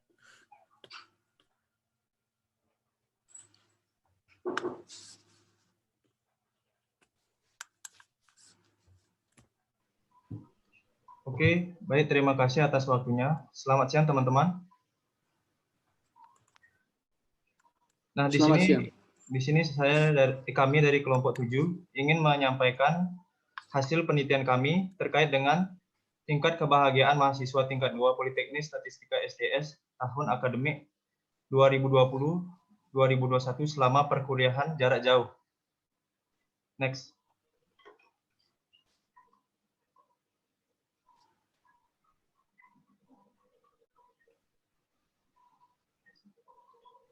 Adapun outline yang akan kita bacakan yaitu yang pertama bab 1, latar belakang, rumusan masalah, tujuan penelitian. Kemudian bab 2 yaitu landasan teori, penelitian terkait, kerangka berpikir. Kemudian bab 3 yaitu jumlah sampel, metode pengumpulan data, metode analisis. Yang keempat itu hasil dan pembahasan. Kemudian yang kelima itu kesimpulan dan saran. Yang bab 1 akan dijelaskan oleh Ling. Oke. Nah, di bab 1 ini kita akan memaparkan tentang latar belakang, rumusan masalah, sama tujuan penelitian. Next. Nah, di latar belakang ini dimulai dari kebahagiaan, di mana setiap individu itu menginginkan kebahagiaan dalam hidupnya, baik dalam lingkungan keluarga, pertemanan, maupun ketika dalam proses menuntut ilmu. Nah, kebahagiaan itu sendiri adalah suatu perasaan yang dirasakan oleh individu yang merupakan luapan emosi berupa emosi positif. Selain itu, salah satu tujuan hidup manusia itu adalah bahagia. Tidak terkecuali pun mahasiswa juga menginginkan kebahagiaan dalam proses perkuliahan. Nah, mahasiswa itu sendiri merupakan individu yang mulai beranjak dewasa, yang berada pada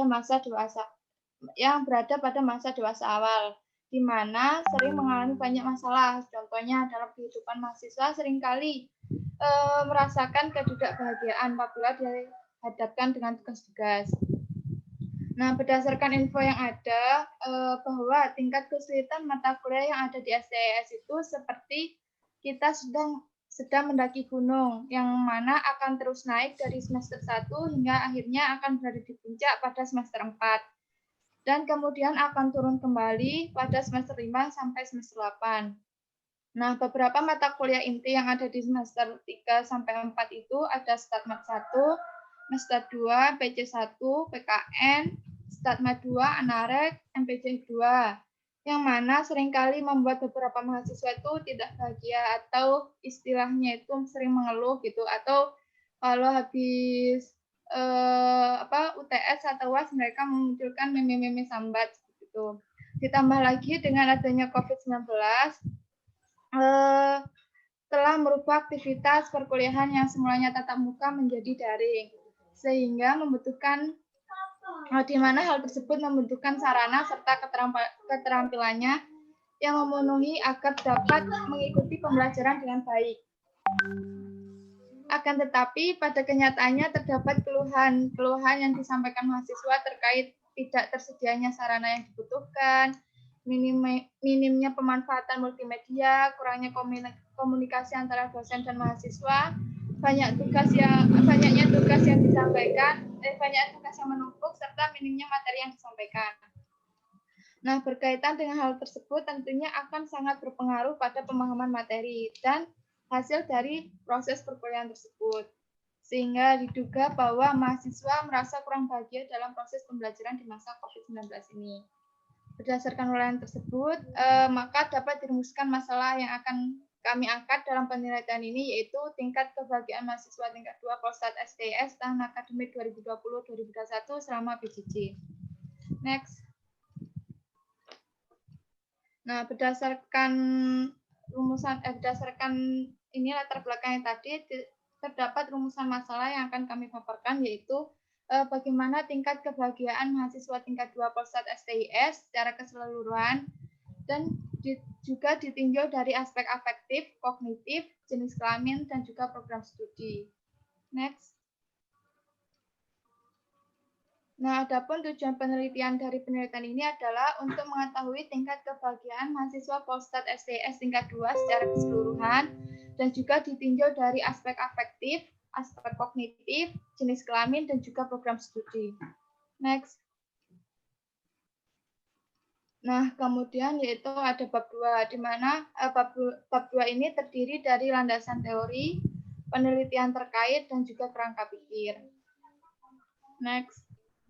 Nah, landasan teori ini dimulai dari landasan teori ini ada definisi kebahagiaan, di mana definisi kebahagiaan adalah kesenangan dan ketentraman hidup lahir dan batin, keberuntungan, kemujuran yang bersifat lahir dan batin.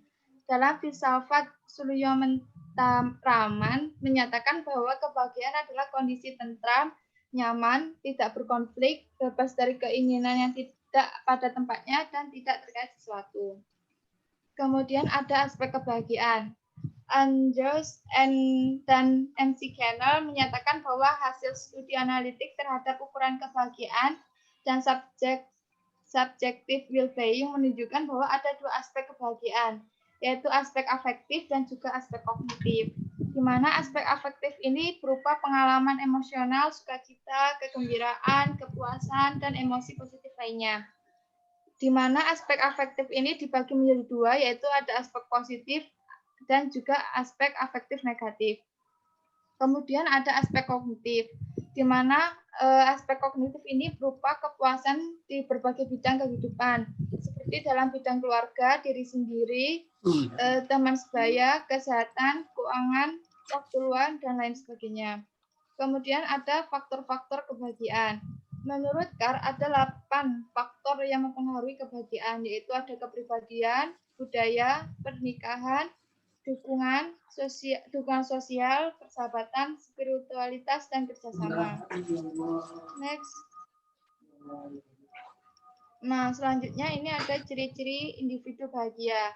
Menurut hasil penelitian yang dilakukan oleh Bail dan Sheehy, terdapat 10 ciri individu dikatakan bahagia. Di antaranya yaitu hidup memiliki arti dan arah, mampu berpikir dewasa dan kreatif, jarang merasa kecewa, mencapai beberapa tujuan hidup yang penting, peduli dengan pertumbuhan dan perkembangan pribadi, memiliki banyak teman, menyenangkan dan bersemangat, serta lainnya.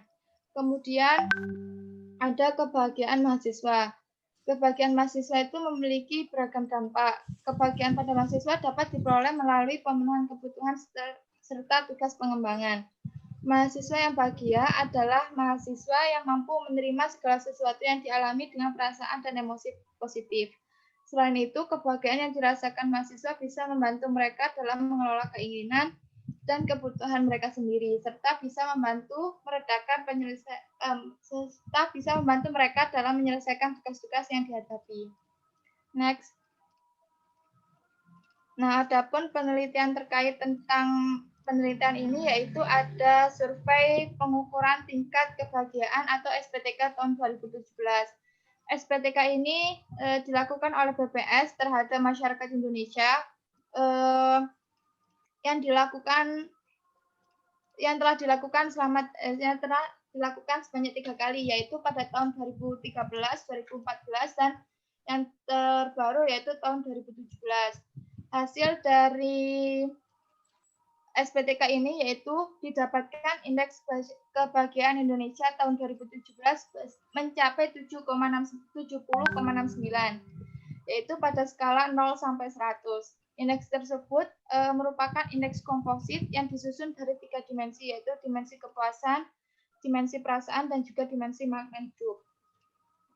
Kemudian itu yang nomor 2 ada tingkat kebahagiaan pada mahasiswa Fakultas Kesehatan Masyarakat Universitas Airlangga PSDQ Banyuwangi, di mana jenis penelitian yang mereka lakukan yaitu penelitian deskriptif dengan pendekatan cross-seksional.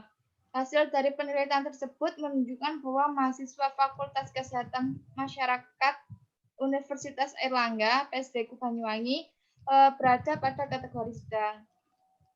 Yang selanjutnya nomor 3 itu ada gambaran tingkat kebahagiaan mahasiswa psikolog, di mana penelitian tersebut berbentuk deskriptif kuantitatif dengan subjek penelitiannya berjumlah 230 mahasiswa yang berusia 17 sampai 24 tahun.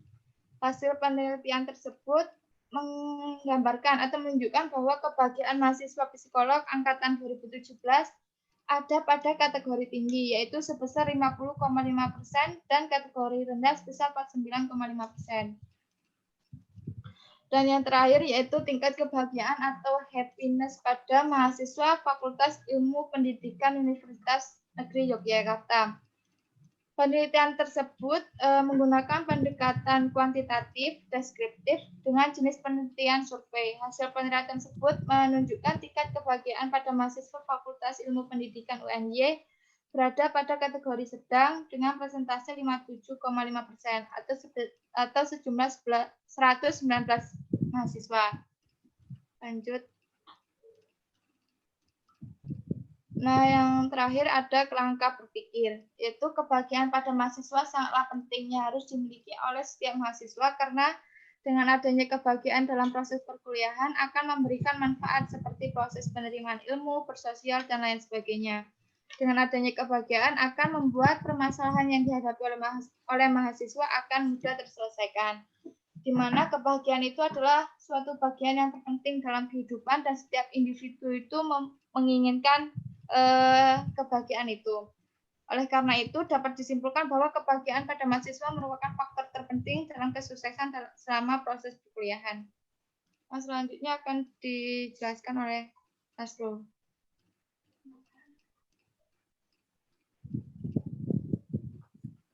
Selanjutnya, bab 3 tentang metodologi. Yang pertama adalah jumlah sampel. Sampel penelitian adalah sebagian atau wakil dari populasi yang diteliti menurut Suharsimi Arikunto. Sampel dalam penelitian ini adalah mahasiswa STIS tingkat 2 sebanyak 235 mahasiswa. Untuk menentukan jumlah sampel minimum yang akan kami teliti, kami menggunakan rumus Lovin. Yang mana rumus Lovin seperti yang tertera di sini. Setelah melakukan penghitungan, maka kami mendapatkan jumlah sampel minimum sebanyak 235 mahasiswa.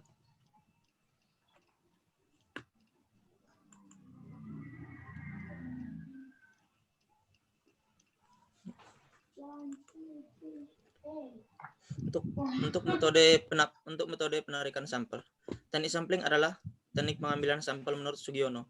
Dalam penelitian ini, kami akan menggunakan teknik non-probability sampling dengan mengambil sampel dengan teknik kuota sampling. Kuota sampling adalah teknik untuk menentukan sampel dari populasi yang mempunyai ciri-ciri tertentu sampai jumlah kuota yang diinginkan. Teknik ini jumlah populasi tidak diperhitungkan, akan tetapi diklasifikasikan dalam beberapa kelompok. Sampel diambil dengan memberikan jatah atau quorum tertentu terhadap kelompok. Pengumpulan data dilakukan dengan cara mengirimkan kuesioner kepada semua tingkat 2 mahasiswa Polsat STIS. Setelah jatah terpenuhi, maka pengumpulan data dihentikan. Untuk metode analisisnya, dalam penelitian ini, kami menggunakan analisis, yaitu analisis statistik non-parametrik menggunakan standar deviasi. Hal tersebut dikarenakan karena kami hanya ingin mendeskripsikan data sampel. Dengan teknik analisis ini, penyajian datanya melalui tabel, grafik, diagram lingkaran, piktogram, perhitungan desil persentil, perhitungan penyebaran data melalui perhitungan standar deviasi, dan perhitungan persentase menurut Sugiono. Setelah disajikan dalam bentuk tabel atau distribusi frekuensi, dilakukan interpretasi terhadap skor skala tiap responden. Menurut Sutrisno Hadi, jika dalam prinsip penggolongan yang dipentingkan adalah jumlah frekuensi dalam tiap-tiap golongan, maka yang menjadi kriteria pemisah adalah persentil skor tertentu. Nilai pada skala kebahagiaan dapat menentukan kategori tingkatan yang dihitung dengan rumus tertentu. Adapun menurut Saifuddin Aswar, tujuan kategorisasi tersebut adalah menempatkan individu ke dalam kelompok terpisah secara berjenjang menurut suatu kontinum berdasar atribut yang diukur. Maksudnya tadi adalah seperti ini. Sebelum melakukan penentuan kategorisasi, maka dilakukan penentuan nilai standar deviasi dan min dengan menggunakan rumus seperti ini. Untuk menentukan standar deviasi dan min, perlu ditentukan dahulu luas jarak sebaran, nilai minimal, dan nilai maksimal. Setelah untuk penentuan kategori untuk kategori rendah, dia skalanya rumusnya seperti ini. Untuk kategori sedang rumusnya menggunakan ini, dan untuk kategori tinggi rumusnya ini. Setelah melakukan perhitungan, kami di dalam aspek kognitif, kami dalam kategori tinggi, kami mendapat nilai X-nya harus besar dari 81. Kategori sedangnya X-nya harus bernilai 51 sampai 81. Kategori rendahnya X-nya harus lebih kecil dari 51. Untuk aspek afektif, di kategori tinggi dia X-nya harus 29. Di kategori sedang nilai X-nya harus berkisar antara 19 sampai 29. Di kategori rendah nilai X-nya harus di bawah 19. Untuk secara keseluruhan, setelah menggabungkan antara aspek kognitif dan aspek afektif, di kategori tinggi dia nilai X-nya harus lebih besar dari 110. Di kategori sedang nilai X-nya harus berkisar di antara 70 sampai 110. Di kategori rendah nilai X-nya harus lebih kecil dari 70. Untuk hasil dan pembahasan dilanjutkan oleh Kadek Angga. Baik, terima kasih. Di sini saya akan membacakan hasil dan pembahasan dari hasil penelitian yang telah kami lakukan. Next. Nah, mungkin di hasil penelitian dan pembahasannya mungkin secara singkat aja ya, karena dari hasilnya itu ada kemiripan. Berdasarkan aspek kognitif, itu kategori kebahagiaan keseluruhan, itu berada pada kategori sedang. Yang mana kategori kebahagiaan keseluruhan dari 247 sampel mahasiswa tingkat 2 Polstat STES. Next. Berdasarkan jenis kelamin, yang dilihat dari aspek kognitif itu, antara jenis kelamin laki-laki dan perempuan itu berada pada kategorisasi kebahagiaan yang sedang. Dan bisa juga dilihat pada grafik di samping tabel berikut. Next. Kemudian berdasarkan aspek kognitif yang dilihat berdasarkan prodi. Nah, antara prodi D4 Statistika, D4 Komputasi Statistik, dan D3 itu sama-sama berada pada tingkat kategorisasi kebahagiaan sedang. Next. Nah, dari aspek kognitif itu, di mana aspek kognitif ini memiliki 22 item yang memiliki 7 macam indikator, yaitu diri sendiri, keluarga, teman sebaya, kesehatan, keuangan, prestasi, dan lingkungan. Dari item-item tersebut menghasilkan data sebagai berikut.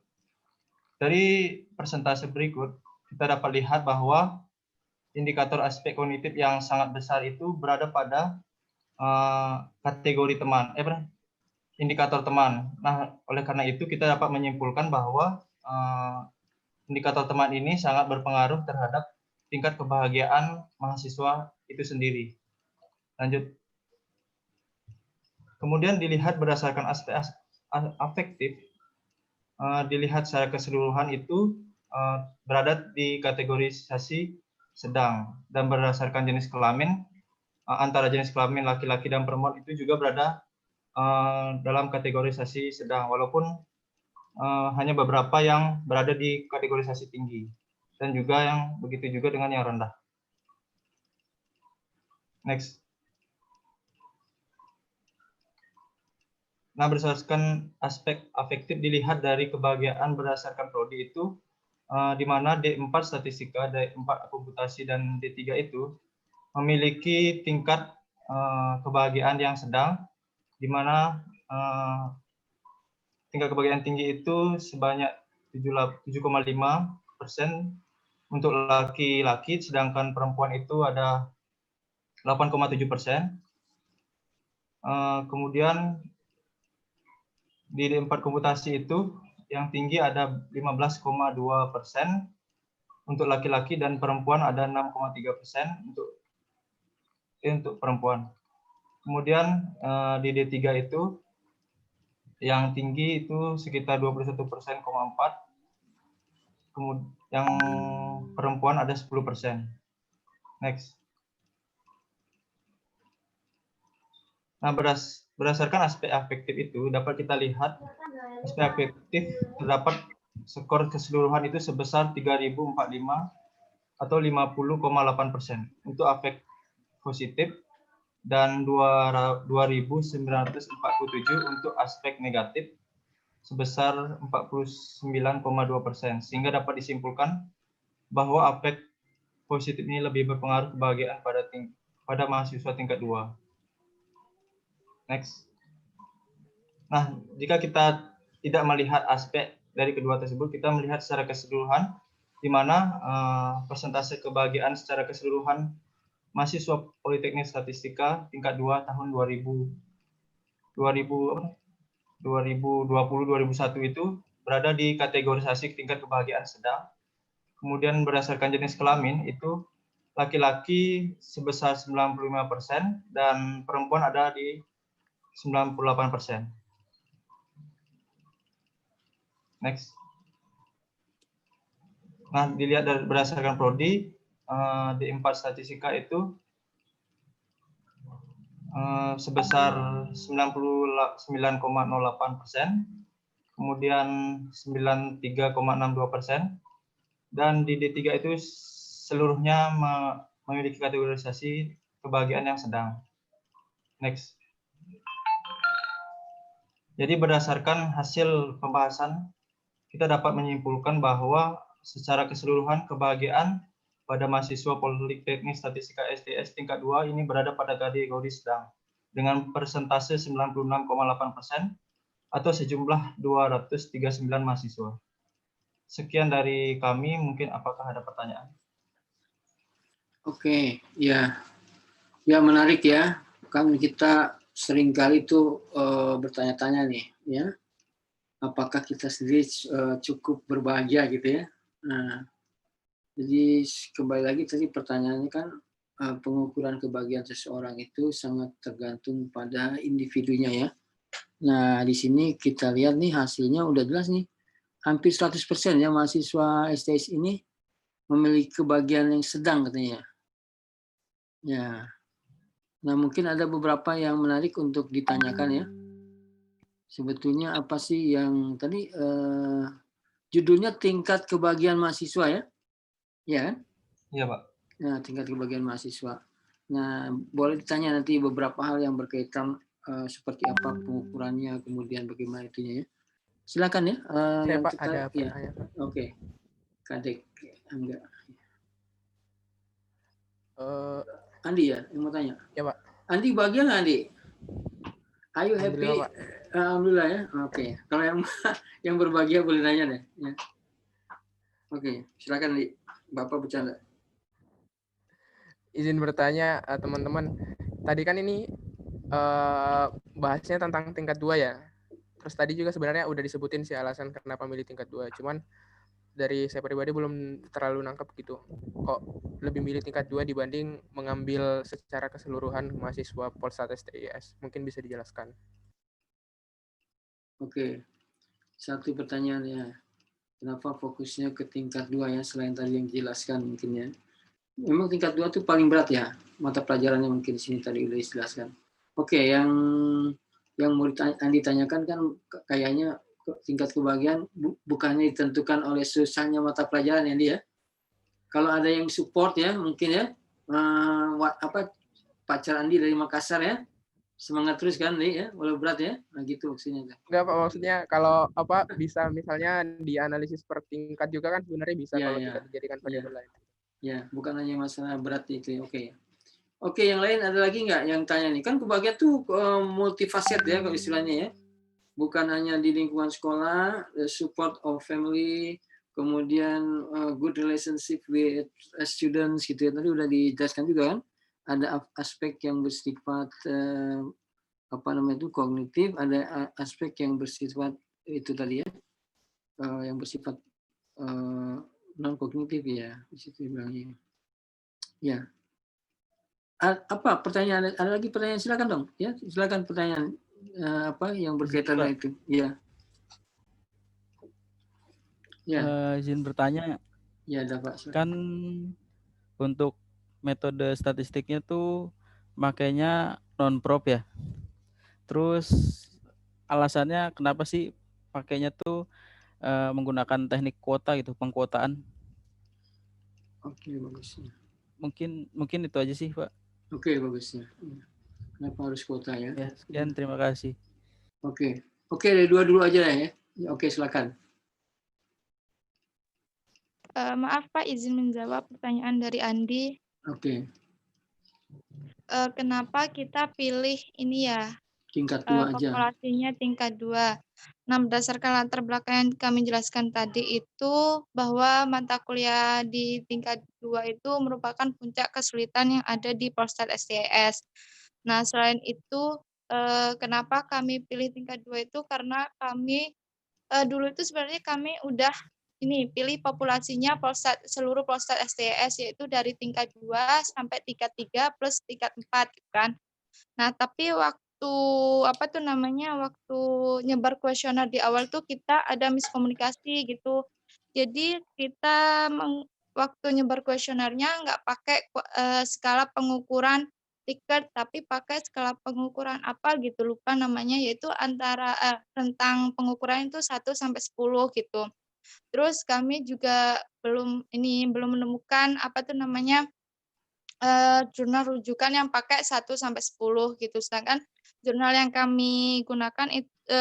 rujukan yang kami gunakan itu pakai skala Likert 1 sampai 5 gitu. Nah, terus mau nyebar lagi pakai populasinya Polstat STIS semua, itu ini takut nggak direspon gitu. Soalnya respon rate-nya yang kemarin tuh rendah gitu. Jadi takut nggak nemu sampel gitu. Jadinya kita beralih atau ganti topiknya aja pakai populasi tingkat 2 gitu. Itu sih Pak kalau dari saya. Mungkin dari Angga sama Lasro mau nambahin gitu.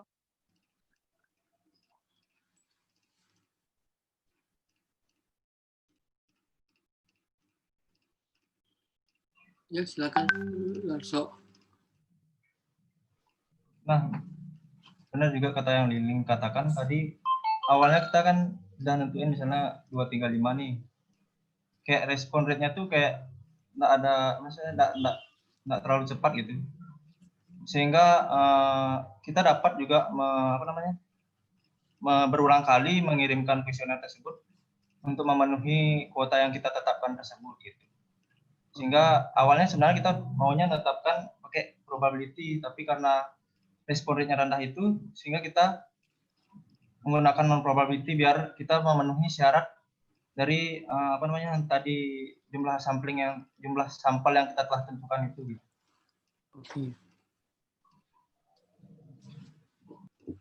Oke, nggak apa-apa, bagus ya.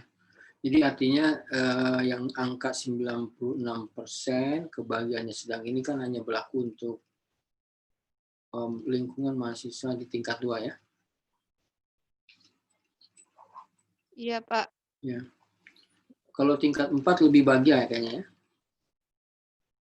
Kalau berdasarkan mata pelajaran ya? Karena lebih sedikit mata pelajarannya. Cuman skripsi aja yang paling berat mungkin ya. Tingkat 1 juga ya? Bahagia dia ya? Ini Bapak bercanda aja ya? Ya, karena paling berat kan tingkat 2 sama tingkat 3 nih. Tingkat 3 karena ada PKL ya. Dan mata pelajaran yang udah hitung-hitungannya banyak sekali. Tapi tambah aja ya. Mudah-mudahan kalau tingkat 2 sedang, tingkat 3 tingkat kebahagiaannya lebih tinggi dong ya. Kalau di survei ini, kalau ngeliat wajah-wajahnya sih kayaknya bahagia ya. Ya, pertanyaan berikutnya kenapa pakai kuota tuh? Mohon izin menjawab, Pak. Ya, silakan. Sebenarnya tadi jawaban Link sama Kadek Angga sebenarnya udah menyinggung sedikit jawaban dari pertanyaan Dava ya. Kami menggunakan teknik kuota sampling itu karena kemarin lumayan mepet, Pak. Karena kami kemarin sempat memakai metode yang lain, tapi kami nggak memenuhi sampel minimum gitu Pak. Oke. Karena kemarin juga kami kan ganti topik. Ganti topik kan kemarin kami sempat memakai tingkat 2, 3, 4. Oke. Karena ganti situnya ya. Iya Pak. Populasinya. Oke. Jadi intinya karena waktu sih Pak. Oke, ya. Itu aja Pak. Oke. Ya, jadi ini ya hasil karya dari kelompok 7. Ada pertanyaan nggak? Satu lagi, kalau nggak ada kita tutup ya B325. Nggak ada? Cukup? Kalau kira-kira cukup di close aja ya. Kadek atau Lingli, ya, atau Laslo, silakan.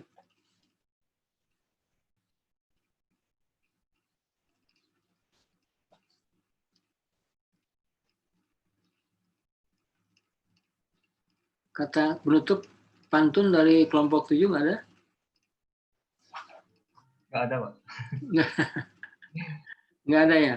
Ya, sepatah dua patah kata aja coba.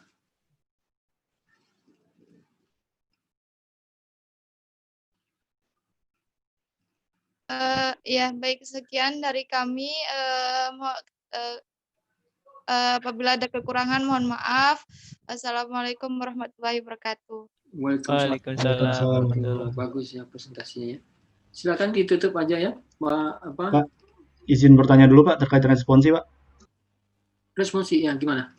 Ini berarti dari yang responsi kita buat ini, kita membuat ini ya Pak, tabel kuadran IPA dari ini yang indeks-indeks yang udah. Iya, survei Haji ya. Nah itu kan ada dua ya Pak, ada hotel dan tenda. Tapi dari poin-poinnya itu cuman ada hotelnya aja Pak keterangannya. Jadi misalnya.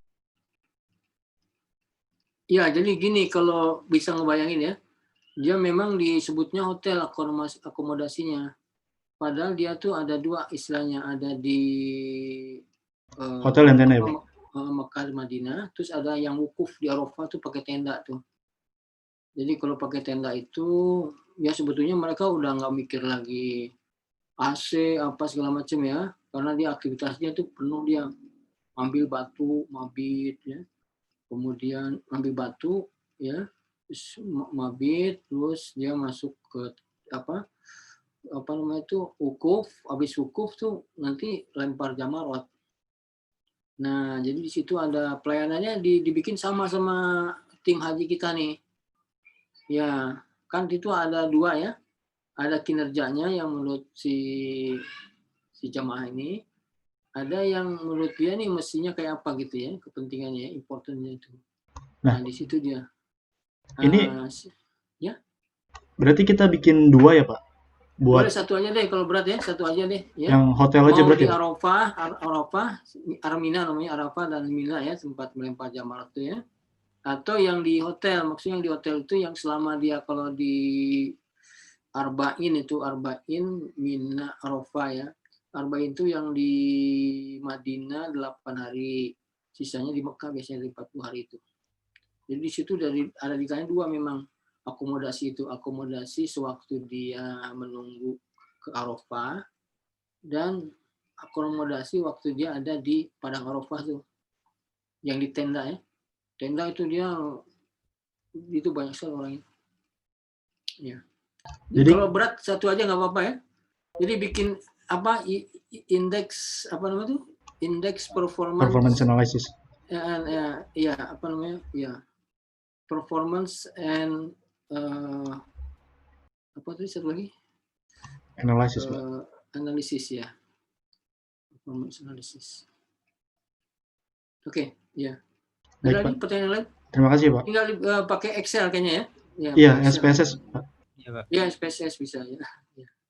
Nanti bisa dilihat tuh sebetulnya yang kan ada ekspektasi yang banyak sekali yang jemaah apa selama ini yang Bapak lihat ya, karena Bapak ikut di situ lihat. BPS tuh nggak pernah mikirin yang gitu-gitu. Pokoknya dia bikin aja dia, ya. Nggak bisa ngasih tahu juga sama orang jemaah haji itu. Jadi nanti tetap aja kayak gitu. Seolah-olah naik itunya, tapi naik itu kan belum tentu dia ada yang harus dipertahankan, ada yang harus dikurangi fokusnya dan seterusnya. Nah kita masuk ke sana ke sainsnya itu ya. Jadi bahwa si gambar kuadran itu bukan sesuatu yang sederhana aja sebetulnya. Dia menentukan tindakan apa yang harus dilakukan, gitu ya. Itu maknanya itu ya. Oke. Ya, ada lagi yang lain mau tanya? Ya, jadi ada ya banyak sekali sebetulnya yang statistik ini maknanya luas sebetulnya. Jadi deskripsi aja kalau kita bisa membunyikannya itu nilainya udah bagus banget. Ya, kalau nggak ada di apa ditutup aja ya. Muhammad Al-Faris ya. Ya, Pak. Ya, nanti kalau ada pertanyaan minggu depan bisa boleh ditanyakan ya. Ya, oke. Udah jelas ya? Jadi boleh dari 2 itu boleh ambil 1 deh ya. Karena yang lain juga satu tingkat kelas sebelumnya 1, kelas nanti juga 1 ya. Kebetulan itu ada 2 ya. Ini dia dibagi-bagi pelayanannya, itu ada pelayanan berkaitan dengan petugasnya, ada pelayanan berkaitan dengan akomodasi, ada banyak dia dimensi-dimensi. Kalau ambil 2 nggak apa-apa ya Pak? Tadi Bintang mau 2 Pak. Oh boleh, kalau 2 itu keren banget tuh. Enggak sebab juga karena pertanyaannya waktunya mepet 1 jadi masalah gitu. Tapi kalau pakai itu bagus lah, dua-duanya bagus ya. Jadi karena itu memang udah keluar dari tadi Pak. Oh, udah selesai dari tadi ya? Angga juga Pak dari tadi udah selesai. Ya udah nggak apa-apa kalau gitu ya. Bapak kira karena tadi waktunya mepet ya. Oke deh kalau udah bagus sih berarti nggak ada masalah ya. Memang Bapak sengaja kasih 2 nih untuk tingkat 3 SE 4 ini. Yang berat ya dikasih. Ternyata bagus ya. Oke, Muhammad Al-Fariza silakan tutup ya. Pokoknya minggu depan kalau ada pertanyaan silakan ya. Baik Pak. Ya baiklah teman-teman, untuk menutup perkuliahan kita pada hari ini, marilah kita berdoa. Menurut agama dan kepercayaan masing-masing, berdoa dipersilakan.